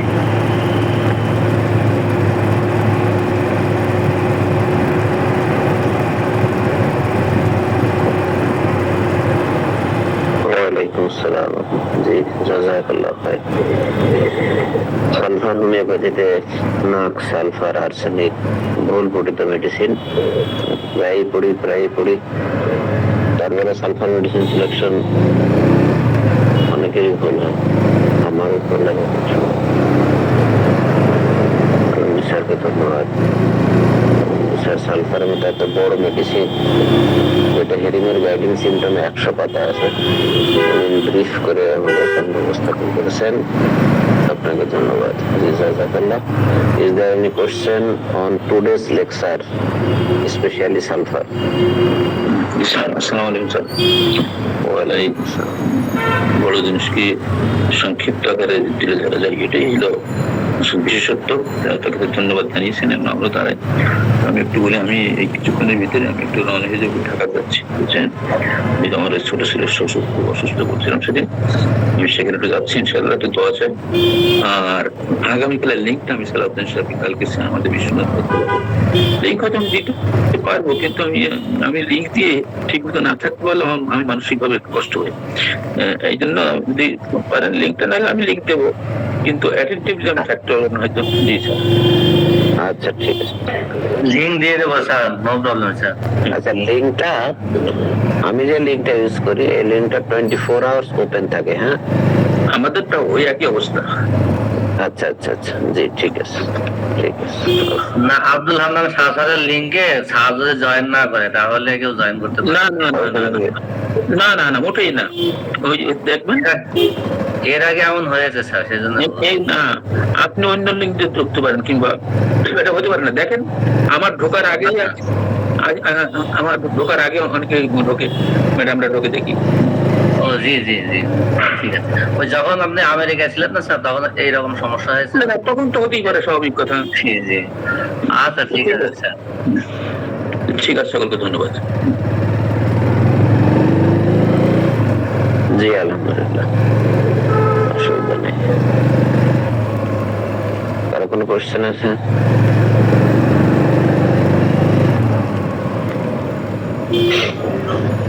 স্যার, আমার একটা বিষয় জানার ছিল, যে রক্ত প্রধান ব্যক্তি বলতে কি বোঝায়?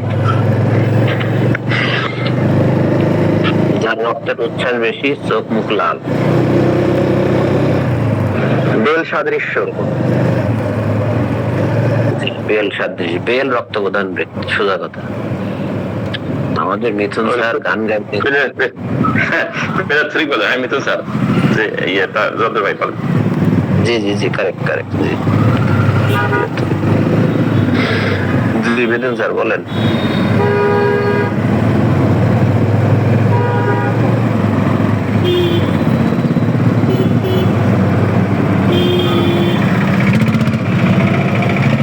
তাহলে জীর্ণ শীর্ণ রোগা ব্যক্তিও তো রক্ত প্রধান ব্যক্তি হতে পারে নাকি স্যার? জি জি, মিঠুন স্যার বলেন। মিঠুন স্যার।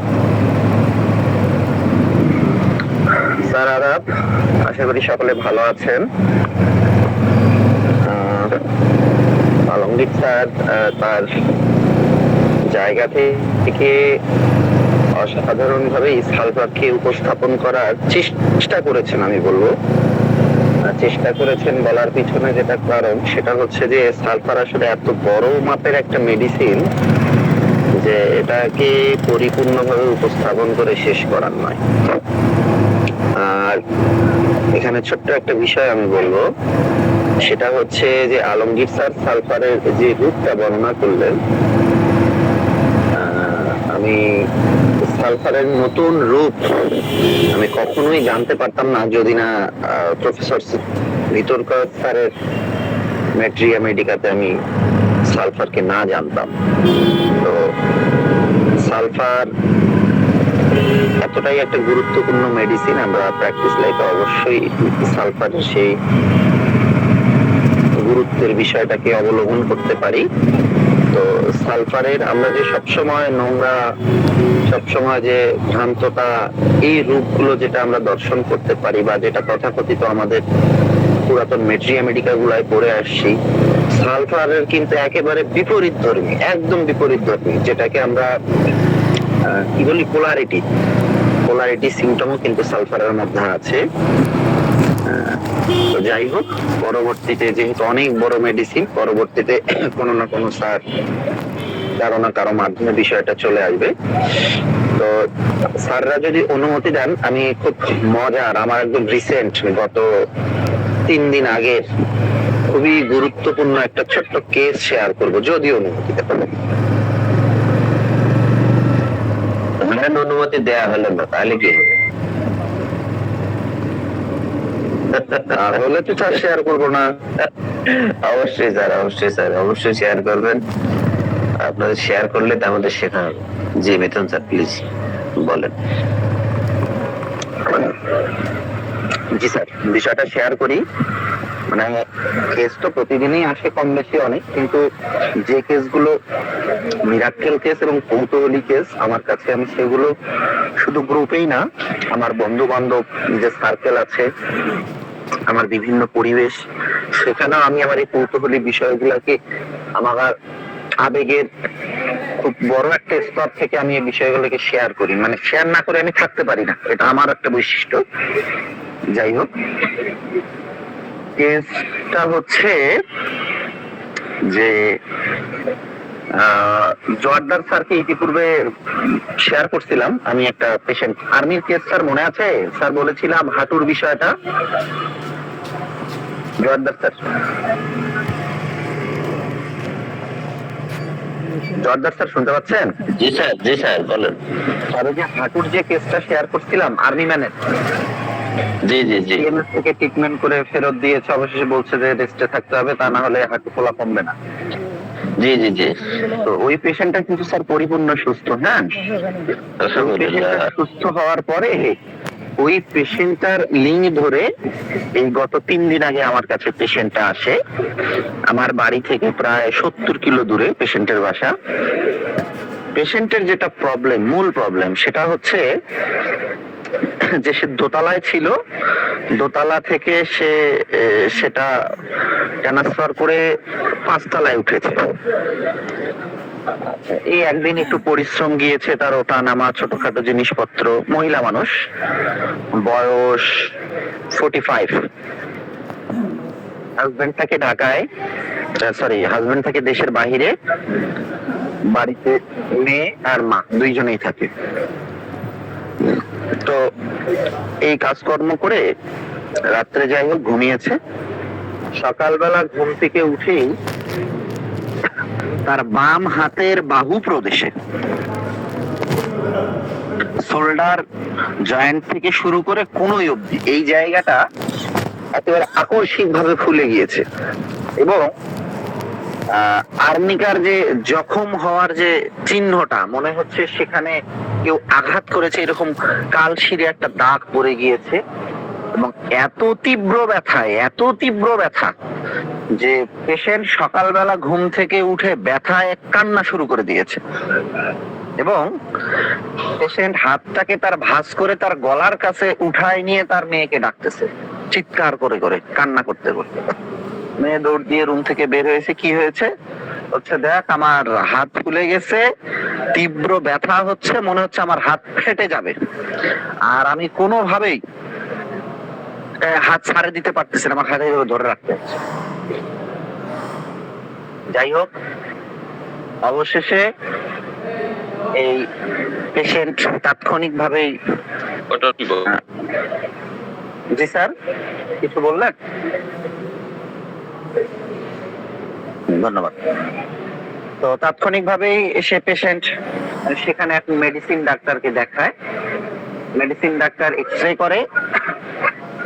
করে বলে যে উনি প্রথমে আইডেন্টিফাই করেছিলেন যে ফ্রোজেন শোল্ডারের। এক্সরে করার পরে বলে যে না, আপনার ওখানের হাড়টা একটু সরে গিয়েছে, তো আপনি অর্থোপেডিক্স ডাক্তারকে দেখান।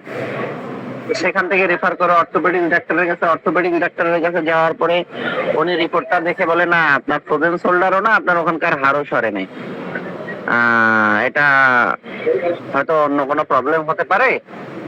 তো যাই হোক, আপনাকে ওষুধগুলো দিলেও আপনি খান, এগুলোতেই কমে যাওয়ার কথা। তো যাই হোক, এসে ওষুধগুলো সে খেয়েছে। ঔষধ খাওয়ার পরে আরো তীব্র হারে বেড়ে গিয়েছে ব্যথা, তীব্র হারে ব্যথা বেড়ে গিয়েছে। অবশেষে পেশেন্ট খুব সম্ভ্রান্ত পরিবারের হওয়ার কারণে এয়ার যোগে তাৎক্ষণিকভাবে ঢাকা গিয়েছে, দিনাজপুর থেকে একদম তাৎক্ষণিকভাবে ঢাকা চলে গিয়েছে 3 দিনের মাথায়। 3 দিনের মাথায়, সরি, ওটা এই অর্থোপেডিক্স আর মেডিসিন 8 দিনের মাথায় ঢাকা চলে গেল, সহ্য করতে না পেরে। আর ঢাকা যখন চলে গেল, ঢাকায় গিয়ে ঢাকায় একজন বড় ডাক্তারকে দেখিয়েছে। উনি দেখেছে, দেখার পরে উনি ওখানে বলেছে যে আপনি এখানে একটু হোল্ড করেন, থাকেন, ওষুধ দিলাম, 3 দিন পরে আমাকে জানাতে হবে। তো যাই হোক, হয়তোবা খুব হায়ার মাপের পেন কিলার বা ব্যথাকে কন্ট্রোল করার কোনো মেডিসিন দিয়েছে। ঔষধটা 3 দিন খাওয়ার পরে পেশেন্ট মোটামুটি ব্যথাটা একটু কম মনে হয়েছে, আরাম মনে হয়েছে। কিন্তু তার হাত ভেঙে গেলে যেমন গলার সঙ্গে ব্যান্ডেজ করে ঝুলিয়ে রাখা হয়, ওই রূপ ভাবেই কিন্তু ঝুলিয়ে রাখা হয়েছে। তো এমত অবস্থায় পেশেন্ট 3 দিন হোল্ড করার পরে যখন ব্যথাটা একটু কম মনে হয়েছে, আবার ওই ডাক্তারের সঙ্গে সাক্ষাৎ করেছে। তখন ডাক্তার মেডিসিন দিয়ে বলেছে যে আপনি এই ওষুধগুলো খান, যদি এই ওষুধগুলোতে ক্লিয়ার হয়ে যায় তাহলে তো আর আসতে হবে না, যদি এটাতে না হয় আসবেন, আপনার হাতটাকে এমআরআই করতে হবে, এটা অথবা ভেইনাল কোনো কেস, ভেইনাল কোনো প্রবলেম হতে পারে।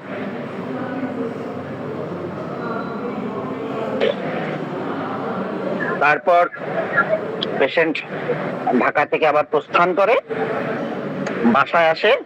বাসায় আসার পরের দিন থেকে আবার তীব্র বেগে ব্যথা শুরু হয়ে যায়, একদম তীব্র বেগে। যাই হোক, তখন ওই সাপোজিটরি দেয়, ভোল্টালিন দেওয়ার পরে আবার একটু কম মনে হয়, কিন্তু কোনোভাবে ব্যথা পার্মানেন্ট কমছে না। দিনের বেলা ব্যথার ওষুধ পেন কিলার খেয়ে যদিও একটু আরামের মধ্যে থাকছে, রাত্রে তীব্র থেকে তীব্রতর হয়ে যাচ্ছে ব্যথা। এমন তো অবস্থায় পেশেন্ট ব্যথা সহ্য করতে না পারে একেবারে অস্থির হয়ে পড়ে এবং বাইদাবাই পারিবারিক সূত্র ধরে আমার খবর পায়। তারপরে আমার সঙ্গে ফোনে যোগাযোগ করে চলে আসে তেনারা আমার কাছে। আমার কাছে আসার পরে আসলে খুব অর্থ সম্পদশালী মানুষ হলে যা হয়, কখনো হোমিওপ্যাথি চিকিৎসা জীবনে করেনি, এগুলো বিশ্বাসও করে না। পেশেন্ট এসেছে একজন, পেশেন্টের সাথে লোক এসেছে 6 জন, প্রাইভেট কার নিয়ে এসেছে। তো যাই হোক, অবশেষে চেম্বারে আমার বসলো। তো বসার পর পেশেন্টের 2-1টা সিমটম অলরেডি আমার দেখা শেষ। দেখার পরে আমি একটা ওষুধ সিলেকশন করলাম তাৎক্ষণিকভাবে, আমার চোখে চলে আসলো। ঔষধটা আমি তৈরি করেই পেশেন্টের মুখে একটা ডোজ দিয়ে দিলাম।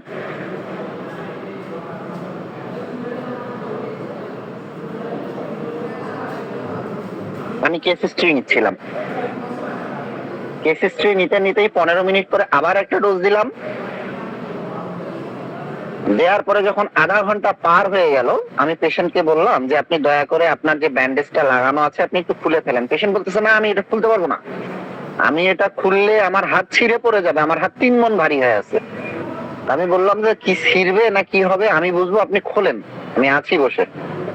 তারপরে যাই হোক, সে ব্যান্ডেজটা খুলে ফেলে, এটা আধা ঘন্টার মাথায় খুলে ফেলার পরে বললাম যে হাতটা সোজা করে থাকে। তারপরে যাই হোক 45 মিনিট যাবত টোটাল পেশেন্টের আমি কেস হিস্ট্রি তৈরি করলাম। তৈরি করার পরে তাকে 45 মিনিটের মাথায় আবার একটা ডোজ দিলাম, দিয়ে বললাম যে আপনি একটু বাহিরে গিয়ে হাঁটাহাঁটি করে হাতটাকে মুভ করে ঝাড়াঝাড়ি করে একটু আসেন, দেখি কেমন লাগে। অবিশ্বাস্য, সে তো 30 মিনিটের মাথায় হাত ছেড়ে দিয়েছে। হাত ছেড়ে দেওয়ার পরে একেবারেই স্বাভাবিক, আমি তাকে কোনো প্রশ্ন করিনি, আমি শুধু তার দিকে লক্ষ্য করেছি। 45 মিনিটের মাথায় পার করে সে গিয়ে যখন হাতটা ঝাড়াঝাড়ি করে আসলো, এসে বলছে আমার হাতে আর কোনো প্রবলেম নেই, আমার হাতে আর ভারী নেই, আমার হাতে কোনো ব্যথা নেই, আমার স্বাভাবিক হাত মনে হচ্ছে, কিন্তু ফোলাটা এবং যে কালো দাগটা সেটা আছে, কিন্তু আমার হাতের যে যন্ত্রণা, আমি হাত ঝুলায় রাখতে পারছিলাম না, কোনো কিছুই নেই। যাই হোক, অবশেষে আমি সেই মেডিসিন সুন্দরভাবে প্রেসক্রাইব করে রোগীকে দিয়ে দিলাম। এখন আপনারা কি কেউ আপনাদের জায়গা থেকে এই আমার সংক্ষিপ্ত পরিসরের কয়েকটা কথা থেকে যদি কেউ বলতে পারতেন যে ওষুধটা কি দিয়েছিল, আমি এখনই বলে দেবো। আপনারা কেউ বলতে পারলে বলেন, ভালো লাগবে। বুঝতে পেরেছেন কি কেউ? ভাই তো আপনি কি মনে দিয়েছেন? ধন্যবাদ স্যার। আর কেউ?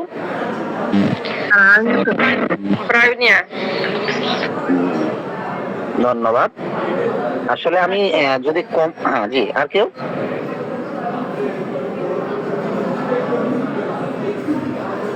ধন্যবাদ। আমি কমন মেডিসিনের বিষয় হলে এটা কোনোভাবেই আপনাদের সঙ্গে শেয়ার করতাম না। এটা একটা আনকমন মেডিসিনের কেস, এজন্যই শেয়ার করেছি। এক দেখাতেই আমি মেডিসিন সিলেকশন করেছি, একটা দেখাতেই শুধু, আর দুই একটা প্রশ্নতেই। তারপরেও আমি পরিপূর্ণ কেস হিস্ট্রি নিয়েছি 45 মিনিট যাবত। মেডিসিনটা ছিল ভাইপেরা। আজকে 4 দিন চলছে। এই আমি সকালবেলা ঘুম থেকে ওঠার আগেই পেশেন্ট আমাকে ফোন দিয়েছে, দিয়ে বলছে তার হাত পরিপূর্ণ সুস্থ এবং তার হাতের বাহু প্রদেশে যে তীব্র ফোলা ছিল, এই ফোলাটা একদম হাতের আঙ্গুলের কাছে নেমে এসেছে, উপরটা একদম স্বাভাবিক, কালো দাগটা কোনো কিছুই নাই। এনি কোশ্চেন কেসটা সম্বন্ধে আপনাদের? স্যার কালো দাগটা কোত্থেকে আসলো স্যার? সেটা তো আঘাত খায় নেই। ধন্যবাদ।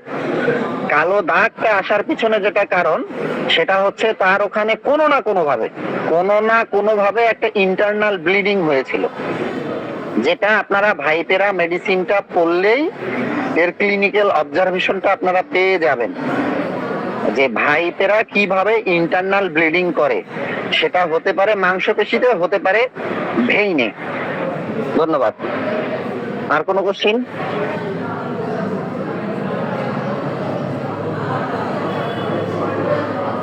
ঠিক আছে, আলহামদুলিল্লাহ।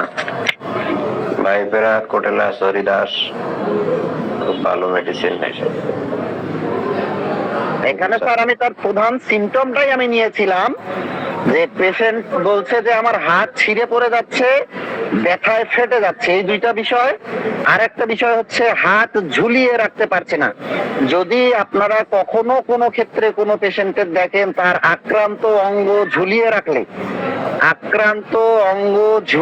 রাখলে তার ব্যথায় ছিঁড়ে পড়ে যাচ্ছে অথবা ব্যথায় ফেটে যাচ্ছে এমন কোনো কথা বলে, বা বলে যে ব্যথা তীব্র হারে বেশি হচ্ছে, এই সিমটমটাই যদি পান, চোখ বন্ধ করে ভাইপেরা তোরভা অথবা ভাইপেরা বোথ্রোপসকে আপনারা ব্যবহার করতে পারবেন। এটা হচ্ছে এর একদম রেড লাইন, সুপার গ্রেডের একটা সিমটম। শুধু আমি এই বিষয়টাকেই প্রাধান্য দিয়েছিলাম, ভাইপেরা। ধন্যবাদ স্যার।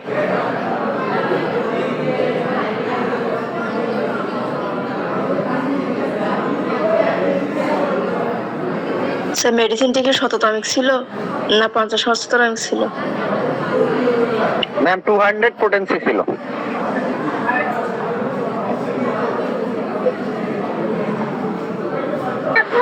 আলমগীর স্যার আছেন? আসসালামু আলাইকুম স্যার আসসালামু আলাইকুম। স্যার।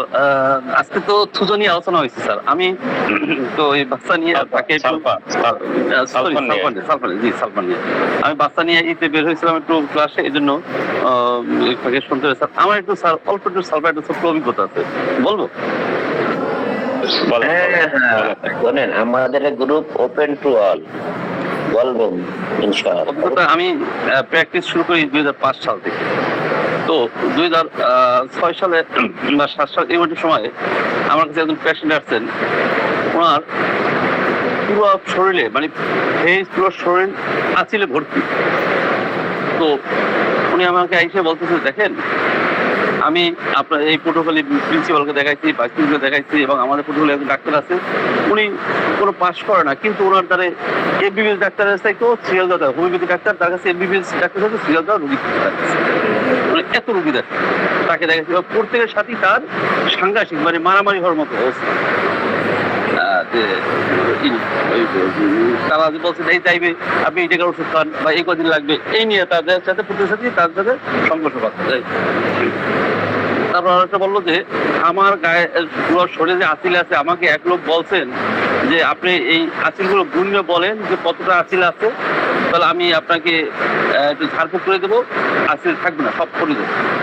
তা আমি বলছি যে না, এই যে আমার শরীরে যে আচিল, আমার পক্ষে তো ভালো, তার উপর কি গোনা সম্ভব না। মানে এত আচিল, ওরা পুরো ফেস ভর্তি আচিল, ওরা দেখতে খুব চমৎকার একটা লোক, অনেক লম্বা ছিল, সুন্দর একটা লোক।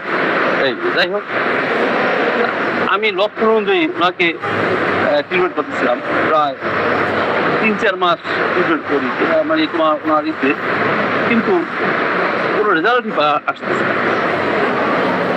তো পরে আমি ওনাকে বললাম, দেখেন আপনি ওষুধ নেন, আপনার এই লাগবে, যখন আমার 4 মাস ধরে ওষুধ খেতেছে, টাকা দিতেছে, কিন্তু আমি বলি আপনি ওষুধ নেন, ভালো হলে আমাকে আপনি খুশি আপনি দিয়ে আপনি ওষুধ দিয়ে।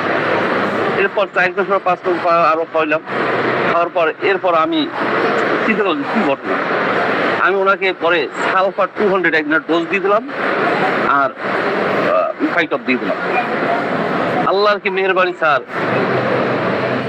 উনি 5-7 দিনের মধ্যে ফিরে আসছেন, একা সব আচিল গুলো একা ধর ধরে ফিরে গেছে, একটা আচিল ওনার গায়ে নাই। মানে উনি হাসতে হাসতে আসছে, মাঠে আবার কি তো স্যার এই তো সালফারের স্যার এত চমৎকার আচিল উপরে, মানে যখন ওই অন্য ওষুধে বাস্তব যে ঔষধ বা যে লক্ষণ ভিত্তিক যে ঔষধ কাজ করে না, তখন সালফার দিলে যে তার অবস্থা চেঞ্জ করে যায় স্যার, ওখানে আমি একটা বাস্তব প্রমাণ পেয়েছি। দ্বিতীয়ত গত হয়তো 8-10 মাস আগে একটা রুগী আছে 100 চুজা, আমি তাকে চুজায় M থেকে 6 পর্যন্ত খাওয়াইছি। তার মলদারে আছেন, ভেজে আছেন, বিভিন্ন জায়গায় তার আছেন, কপালে আছেন, বডিতে আছেন, বিভিন্ন আছেন, তার চুজার আগে সম্পূর্ণ লক্ষণ আছিলেন। এবং বডিতে তার সব কিছু মিলে চুজার বাইরে যাওয়ার কোনো সিস্টেমই আছিলও পড়ছে, পরে তার গোড়াটা মোটা মোটা হয়ে গেছে এবং ওখানে একটা যেমন দেখা যায়। আসলে আমার ধরো কারণ হচ্ছে আচিল পড়ে যাবে, কিন্তু কি থাকবে ধরো তার চিহ্ন থাকবে, কোনো চিহ্ন থাকবে না, তো তাছাড়া গোড়ায় একটা মোটা হয়ে থাকবে, তাও থাকবে। এই পরে আমি তাকে 15 ফিটে সালফার 200 ডোজ দিলাম, বললাম যে এটা আপনি খান। তো বললো যে দেখেন তুই টাকা দিচ্ছে, আজকে আপনি ফ্রি করেন, ঠিক আছে আজকে আমি আপনি ফ্রি খাইলাম, আজকে আমি ফ্রি দিলাম। এই ওষুধ খাওয়ার পর কিছুদিন পর থেকে সে রুগী পেশেন্ট পাঠাইছে আমাদের, যে অমুকে পাঠাইছে, তার আত্মীয় কেউ তার আত্মীয়তা ভালো হয়ে গেছে, সে আমাকে পাঠাই দিচ্ছে আপনার কাছে। তো পরে গত 5-7 দিন আগে আবার আসছে, সে রুগী আসছে, দেখলাম যে আলহামদুলিল্লাহ তার ওই ছিদ্রই নেই, সব চিহ্নগুলো চলে গেছে। তো এই আলহামদুলিল্লাহ বারবার বলতেছে যে সালফার আমরা যখন কোনো ওষুধে কাজ করে না তখন সালফার ইনসুলেট দিচ্ছে। আসলে আমি স্যার বাস্তবতা, কারণ মেটিমেটিও তো আছি, কিন্তু আমাদের বাস্তব অভিজ্ঞতা আসলে বেশি আমাদের দেয়। আমি এই দুটো অভিজ্ঞতা আমি বললাম বাস্তব থেকে। জি ধন্যবাদ স্যার, আসসালামু আলাইকুম। স্যার এক ধরনের আচিল আছে যে অনেক ফর্সা মানুষের গায়ে লাল লাল তিলের মতন হয়, এগুলোর ক্ষেত্রে কোন মেডিসিন কাজ করে?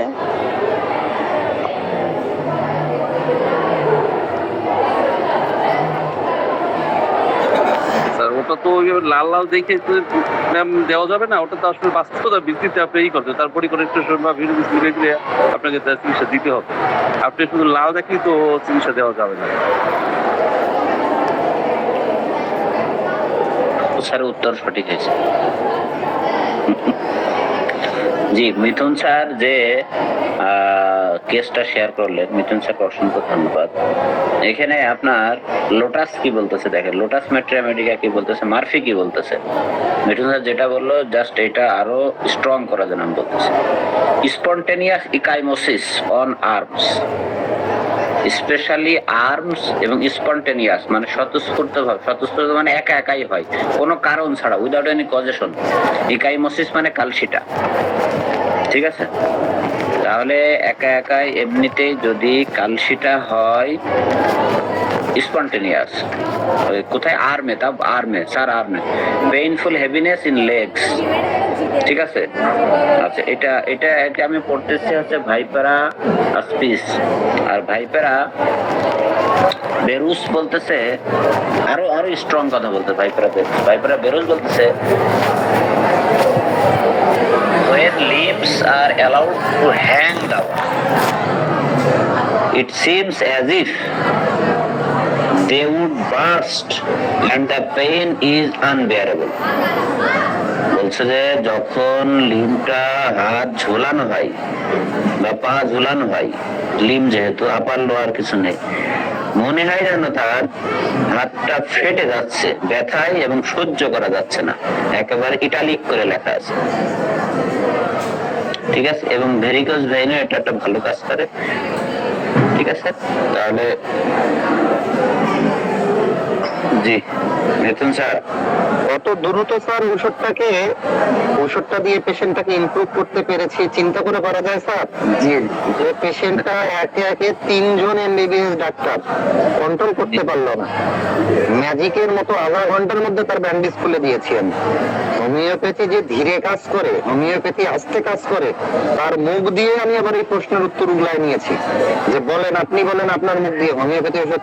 মানে তারা অনেকটা বিস্মিত হয়ে গেছে এবং তাদের সবশেষ যেটা বক্তব্য যে আমাদের মনে হচ্ছে আমরা আজকে একটা ম্যাজিক দেখলাম, ম্যাজিক দেখতে আসছি, আমাদের কাছে এইটা মনে হচ্ছে। হোমিওপ্যাথি আসলে যদি সঠিক মেডিসিন সিলেকশন করা যায়, প্রকৃত পক্ষে হোমিওপ্যাথি একটা ম্যাজিক। টাকা পয়সা ধরে নিয়েছেন তো? জি স্যার, টাকা পয়সা ধরে নিয়েছেন তো নাকি আত্মীয় হয়? জি স্যার, 2000 নিয়েছি স্যার, বেশি নেই, বেশি নেই স্যার, 2000। ঠিক আছে, টাকা না নিলে আমার অনেক অভিজ্ঞতা আছে, টাকা কম নিলে অন্তত কি মনে করে যে ডাক্তার ভালো, টাকা কম নিলে বুদ্ধিমানদের ডাক্তার, একেবারে প্রমাণিত সত্য। আমি কিন্তু ভাইপোরা তোরভা দিয়েছিলাম স্যার, আমার কাছে তোরভা ছিল। কিন্তু ভাইপরা স্যার, এটা ভাইপরা হচ্ছে বার্সাসে মানে আরো পার্মানেন্ট। জি ঠিক আছে, তাহলে দেখেন এই যে রেয়ার মেডিসিন আমি কালেকশন করছি বিভিন্ন জায়গা থেকে লোকজন ম্যানেজ করে সেখানে দিচ্ছি, আপনারা অর্থাভাবে মেডিসিন কিনছেন না। ঠিক আছে, তখন এখন বোঝেন ভাইপরা পাবেন কোথায়। স্যার আপনি দিবেন আমাদেরকে? সে সুযোগ আপনাকে দেয়া হবে ইনশাআল্লাহ। ধন্যবাদ মিথুন স্যার। আপনার যে ভাইপের পাওয়ার কত ছিল? 200 ম্যাম, 200 কয়বার দিয়েছিলেন স্যার? একবারই? আমি 15 মিনিট পর পর 3 বার দিয়েছি, হ্যাঁ, আর পরের দিন সকালবেলা একবার দিয়েছি, এই মোট 4 বার, আর প্রয়োজন হয়নি। এই ডোজটা দিল কিভাবে আমার সাথে? আমি সাধারণত 200 পর মিনিট পর 2 বার দিই, আর 30 হলে 15 মিনিট পর 3 বার, সকালবেলা একটা। দারুণ মিল হয়েছে, থ্যাংক ইউ। পাওয়ার সম্বন্ধে একটা কথা ছিল। অবশ্যই একটা বুকলিপি স্যার, যেটা আপনাকে জানেন, আমি তো বলেছিলাম যে আমি সপ্তাহে একদমই ব্যবহার করি না বললেই চলে, শুধু মনে করেন ওষুধ কিছু ওষুধ ব্যবহার করি, সব আমি এলএম পদ্ধতি ব্যবহার করি। তো আমি একজন রুগীর ডাক্তারের গল্প শুনলাম, শুনে আমি চুপ হয়ে আছি, কারণ আমি তো চলতনের পাওয়ারটা ব্যবহারটা কম জানি, যেটা আমি করি নাই। আমার একদম মনে করেন শিক্ষা থেকে শুরু করে আমি আমার নিজের প্র্যাকটিস থেকে শুরু করে এলএম পদ্ধতি দিয়ে শুরু, এখনো চলছে। উনি বলতেছে ওনার কাছে মনে করেন বাচ্চা আসছে, ছোট বাচ্চা, কান পেকে গেছে, এটা নিয়ে একদম ছোট বাচ্চা, সরিনাম 10 2 ডোজ, 2 বেলা 2 দিন সকালে খাবে, হাফ আউন্স বানিয়ে দিয়েছে। আর পরের দিন থেকে রাস্টক্স খাবে, রাস্টক্স চলবে। এই জিনিসটা একটু স্যার আমাকে বলবেন। ম্যাম একটু কষ্ট করে যদি আরেকবার রিপিট করতেন ম্যাম, আই এম সরি। ছোট বাচ্চা সরিনাম দেওয়া হয়েছে 2 দিন, আজ সকালে খাবে হাফ আউন্স বোতলে, আজ সকালে অর্ধেক, আগামীকাল সকালে অর্ধেক, তারপর দিন থেকে রাস্টক্স খাবে। বাচ্চার বয়স 1.5-2 বছর এমন, কান পাকা রোগে, কানের পুজ হলুদ বর্ণের। ডাক্তার আমি এমন ব্যবহার করি, আমি ফল পাই, এবং আমি অনেকটা শিওর এই রোগী কিওর হয়ে যাবে। হ্যাঁ, সে ফল পায়। এখন আমি দিলে এই রোগীকে 2 ডোজ দিতাম না, 1 ডোজ দিতাম। আচ্ছা, ঠিক আছে? মানে 10M ছোট বাচ্চা হ্যাঁ কিন্তু হ্যাঁ, দ্যাটস ওকে, 10M। ছোট বাচ্চাদের যেহেতু 1.5-2 বছর বয়স, তো 10M দেওয়া যাবে, অসুবিধা নেই। আচ্ছা। বিলকিস আক্তার শিউলি ম্যামকে একটু বলি। হ্যাঁ, তারপর দিন থেকে আমাদের- রাজপথ শুরু, অপেক্ষা করবে না? জি, এখন বলি ম্যাম, এই যে বলুন। কিছু কিছু থিওরি, কিছু কিছু অবজারভেশন আছে, হ্যাঁ, এক এক ডাক্তারের এক একটা অবজারভেশন। যদিও বা আসলে ওই জোয়ারদার স্যার কিন্তু বারবারই বলে যে পাওয়ারের বিষয়গুলো আমরা এখানে আলোচনা করব না, কারণ এগুলো বিতর্কিত বিষয়। কারণ এক এক ডাক্তার এক এক ভাবে তার অবজারভেশনে পাওয়ার গুলো এক এক রকম ভাবে ব্যবহার করে। আমি যদি এই সংক্ষিপ্ত পরিসরে বলি, হাসান মির্জা স্যারের সিস্টেমটা যদি আপনারা কেউ পড়ে থাকেন বা জেনে থাকেন, দেখবেন যে হাসান মির্জা স্যার কিভাবে একটা নশট মেডিসিন দিয়ে তারপরে তার নির্বাচিত ক্লিনিক্যাল মেডিসিনটাকে সে প্রয়োগ করেছে। তো এখানে আপনি বলেছেন যে 10M দিয়ে অপেক্ষা করবে না।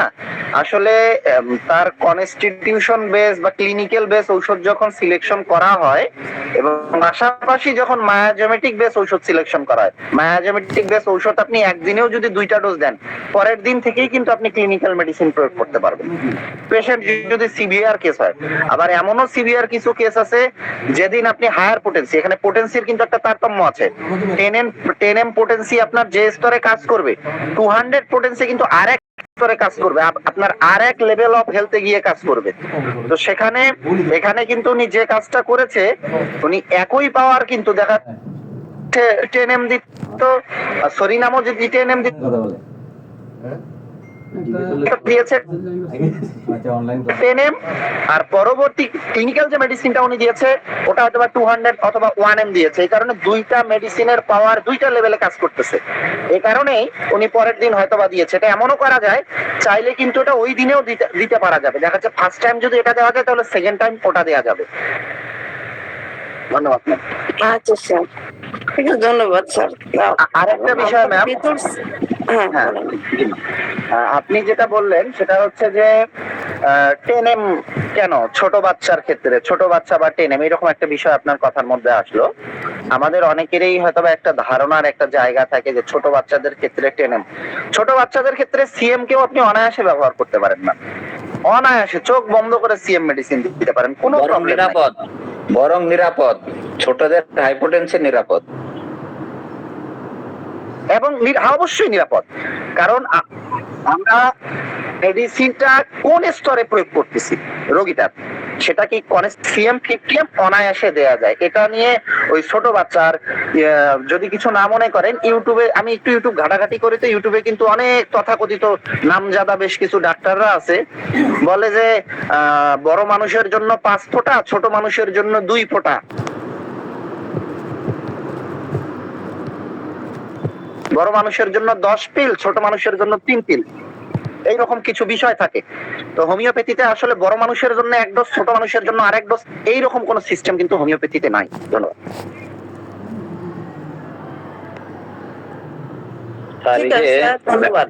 ম্যাডাম, হ্যাঁ, যেহেতু বলুন স্যার। বিলকিসাতে ছিল ম্যাডাম, পোটেন্সি ইউজ করেন হচ্ছে 50 মিলিসিমেল, আলহামদুলিল্লাহ।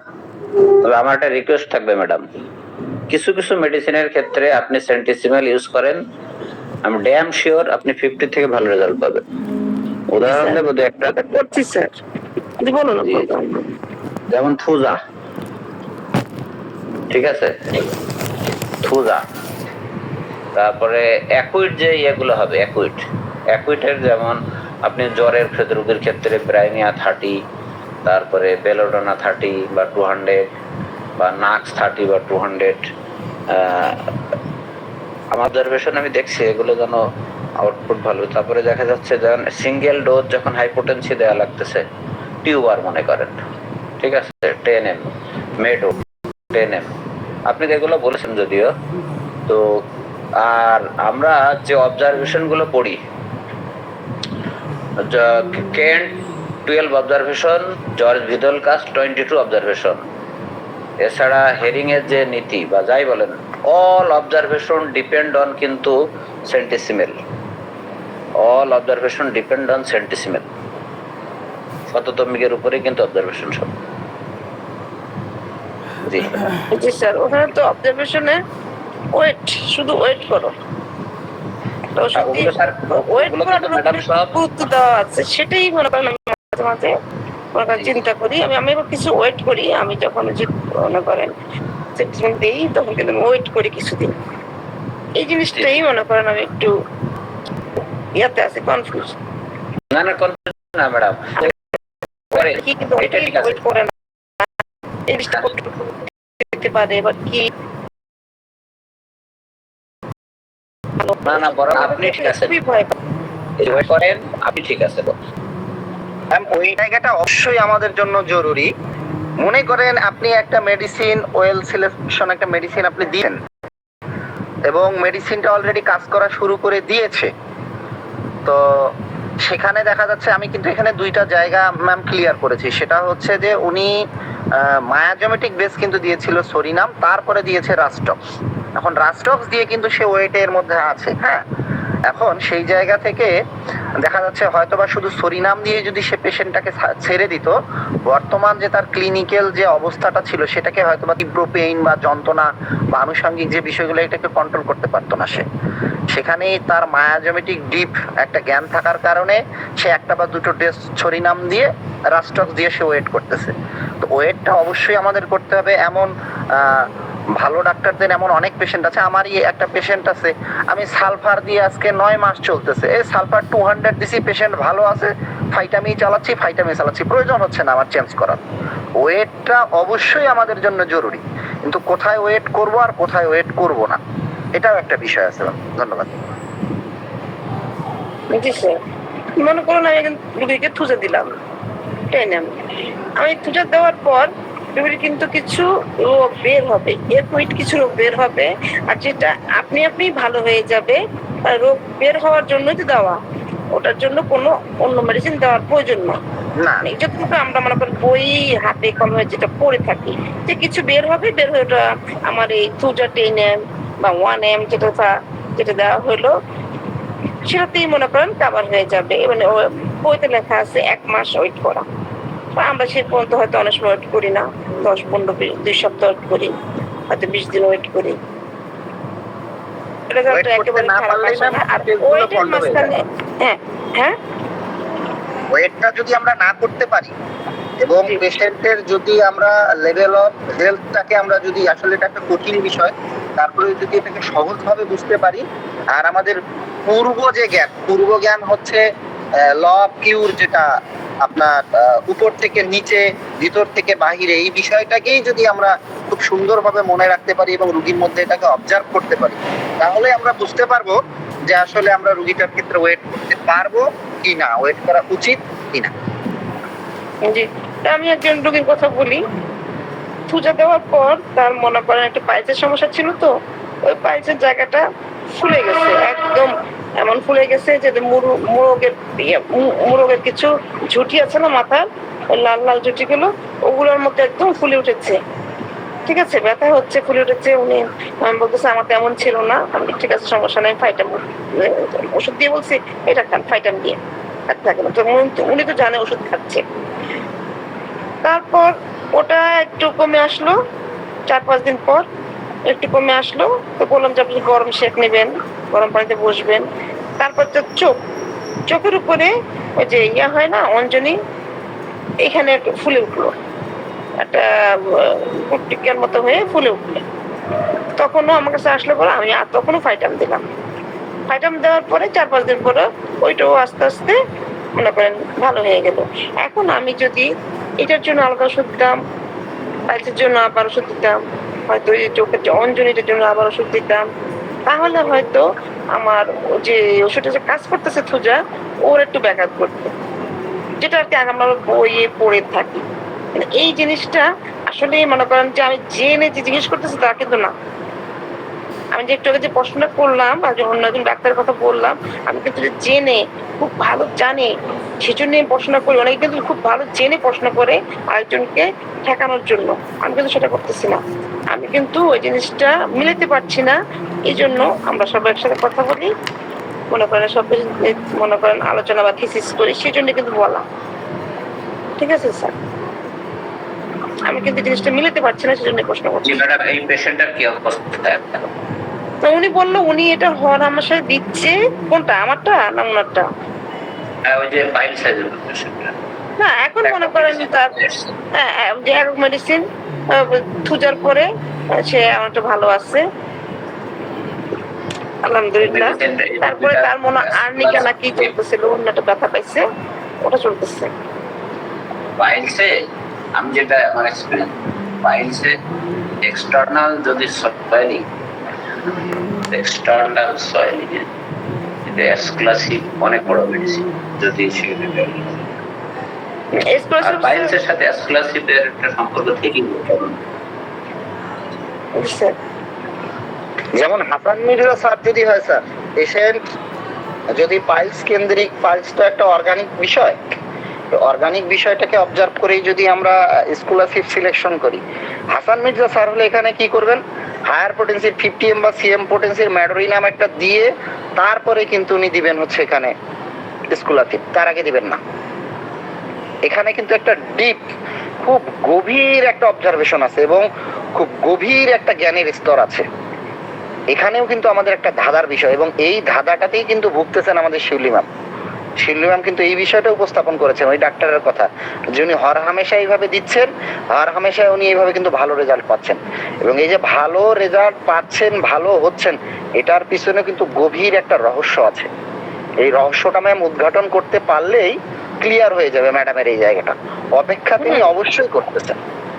উনি এবার মনে করেন তোমাকে হর মাসে মনে করেন দিয়ে দিল CM 10 CC 10M, দেওয়ার পর 2 দিন পরেই দিয়ে দিল মনে করেন আপনি আপনার থুজা 10M। টেনএম না ম্যাম, একটু দেখবেন যে ওই পরবর্তী পোটেন্সি গুলো অবশ্যই লো পোটেন্সি দিবেন, এটা আপনি না কিছুদিন অপেক্ষা বলতে যখন যে কিছুদিন অপেক্ষা করে তখন তার কিন্তু ওষুধ চলতে থাকে, অন্যান্য ওষুধ কিছু চলতে থাকে, ঠিক আছে? একটা আমাকে বলতেছে মনে হয় অনেক সময় গল্প করি না, এরকম গল্প করতেছে, এই জন্য বদনাম বলতে তা না, দিয়ে দেখবেন। আমি না না আমার ভয় লাগে, আমার ভয় লাগে। ওই যে আপনাকে অতটুকু এই কথাটুকুই বললাম ম্যাম, যে উদাহরণ দিলাম আমি সরাসরি হাসান মির্জা স্যারের, যে যদিও এগুলো হচ্ছে বিতর্কিত কিছু বিষয়, যে দেখেন যে এখানে স্কলারশিপের কথা স্যার বললেন, এখানে হাসান মির্জা স্যার হলে কোনোভাবেই সরাসরি স্কলারশিপ দিবেন না, আগে ম্যাডোরিনাম 50M বা CM 2টা ডোজ বা একটা ডোজ দিবেন।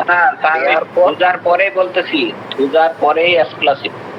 ও হ্যাঁ হ্যাঁ জি স্যার, যাই হোক, তো এই যে বিষয়গুলো ওখানে আপনি অবশ্যই যে স্যারের কথা বললেন যে সরিনামের পরে রাস্টক, আপনি একটু খেয়াল করে দেখবেন যে অবশ্যই উনি হায়ার পোটেন্সির মেডিসিন গুলো ব্যবহার করতেছে, নোশট মেডিসিন বেশ করে, নোশট মেডিসিন গুলো 1-2টো ডোজ জায়গা মতো দিয়ে তারপরে উনি পরবর্তী মেডিসিনটা লো পোটেন্সিতে, ওটার থেকে লো পোটেন্সিতে প্রয়োগ করতেছে।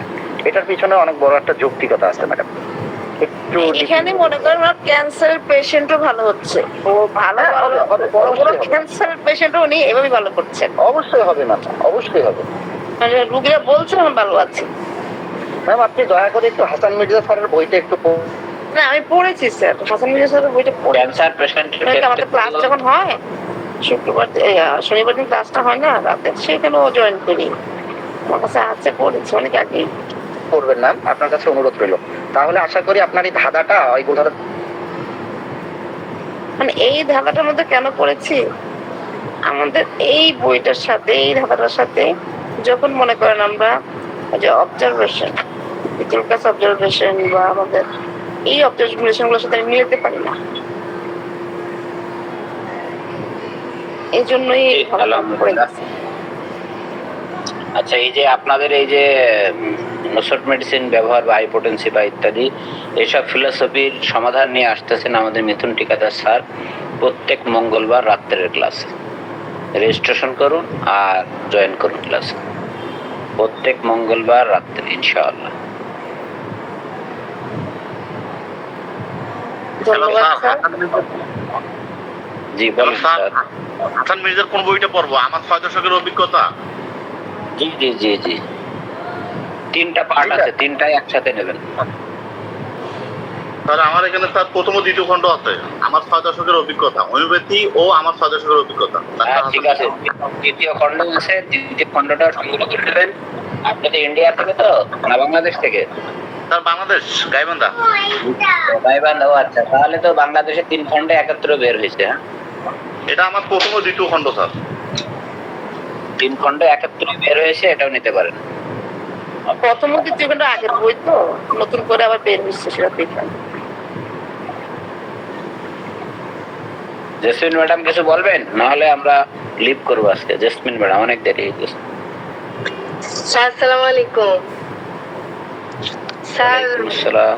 আমি মিথুন স্যারের কাছে একটু জানতে চাইছিলাম, স্যারের যে স্যার চেম্বারে 15 মিনিট পর পর রোগীকে ওষুধটা দিছিল স্যার, উনি কিভাবে দিছিল স্যার? 100 ml বোতল ডিস্টিল ওয়াটারের মধ্যে 1 পিল 200 পোটেন্সি এনাফ, এবং সেটা কোনো ঝাঁকি ব্যতীত,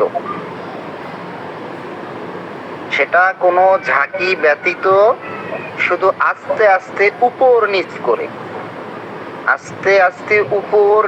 করে একবার, আবার 15 মিনিট পরে আস্তে আস্তে বোতলটাকে উপর নিচ করে একবার।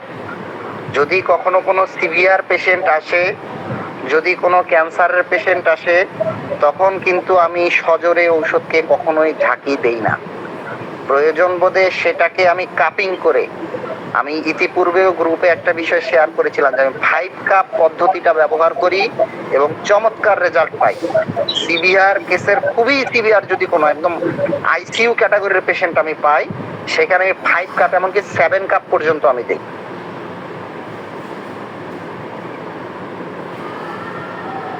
স্যার ধন্যবাদ স্যার।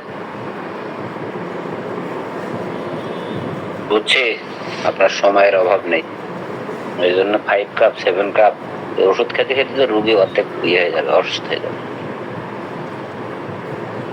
জি স্যার, আলহামদুলিল্লাহ।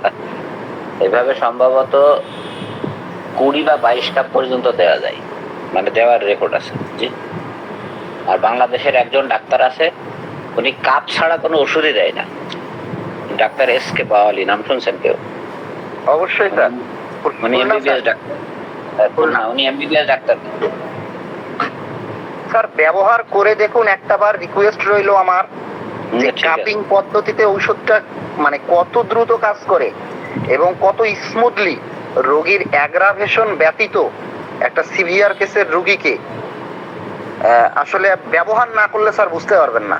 আপনাদের কাছে রিকোয়েস্ট, ব্যবহার করে দেখেন। হোমিওপ্যাথির সূক্ষ্ম মাত্রাতে বিশ্বাস নিয়ে আসেন, কি পরিমাণ কাজ করবে, অবিশ্বাস্য। স্যার মহসিন স্যার যে আমাকে মেডিসিন দিছে, সেটাও স্যার কাপিং সিস্টেমেই দিছে স্যার। তা তো দিবেই অবশ্যই। কাপিং এ কি হয়, আপনার রিস্ক ফ্যাক্টর কম ডাক্তারের, উপকার যেমন হয় রোগীর, আর ডাক্তারের রিস্ক ফ্যাক্টর কম, অ্যাগ্রাভেশনের ইয়ে কম, পসিবিলিটি কম। মিথুন স্যার, উনি যে ওষুধটা দিয়েছিলেন, ওষুধটা মনে করেন 100 ml বোতলে বানাইছেন নাকি? জি ম্যাম। 100 ml প্রতিবার ডোজ কতটুকু করে দিয়েছেন? 1 চামচ 2 চামচ কতটুকু করে? ওই যে বোতলের 100 ml বোতলের যে মুখাটা থাকে ম্যাম, ওই মুখা দিয়ে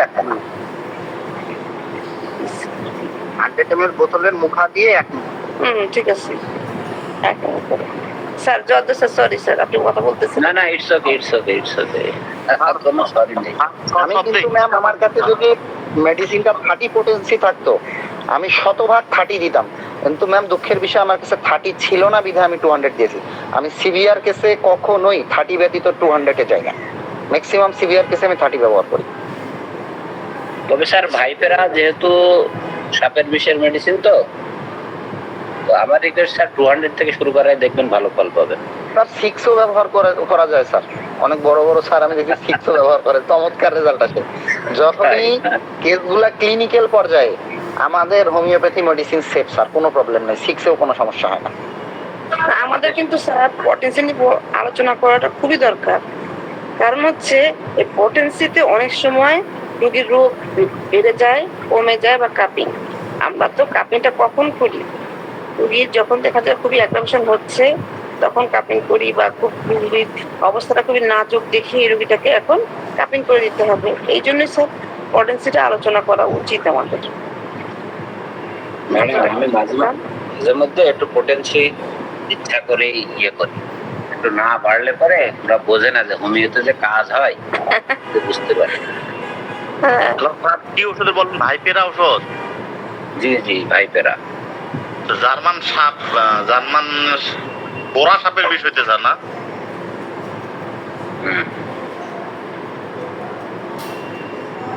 বৃষ্টিটা মনে নেই, তবে সাপের বিষ এটাই বড় কথা। ফরুগেলাইসার খুব ভালো, বেশি ইউজ করে। Lachesis, Vipera, Crotalus সরিদাস।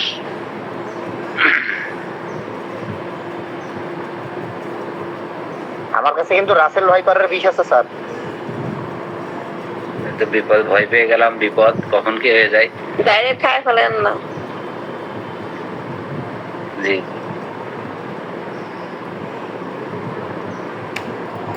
তো ঠিক।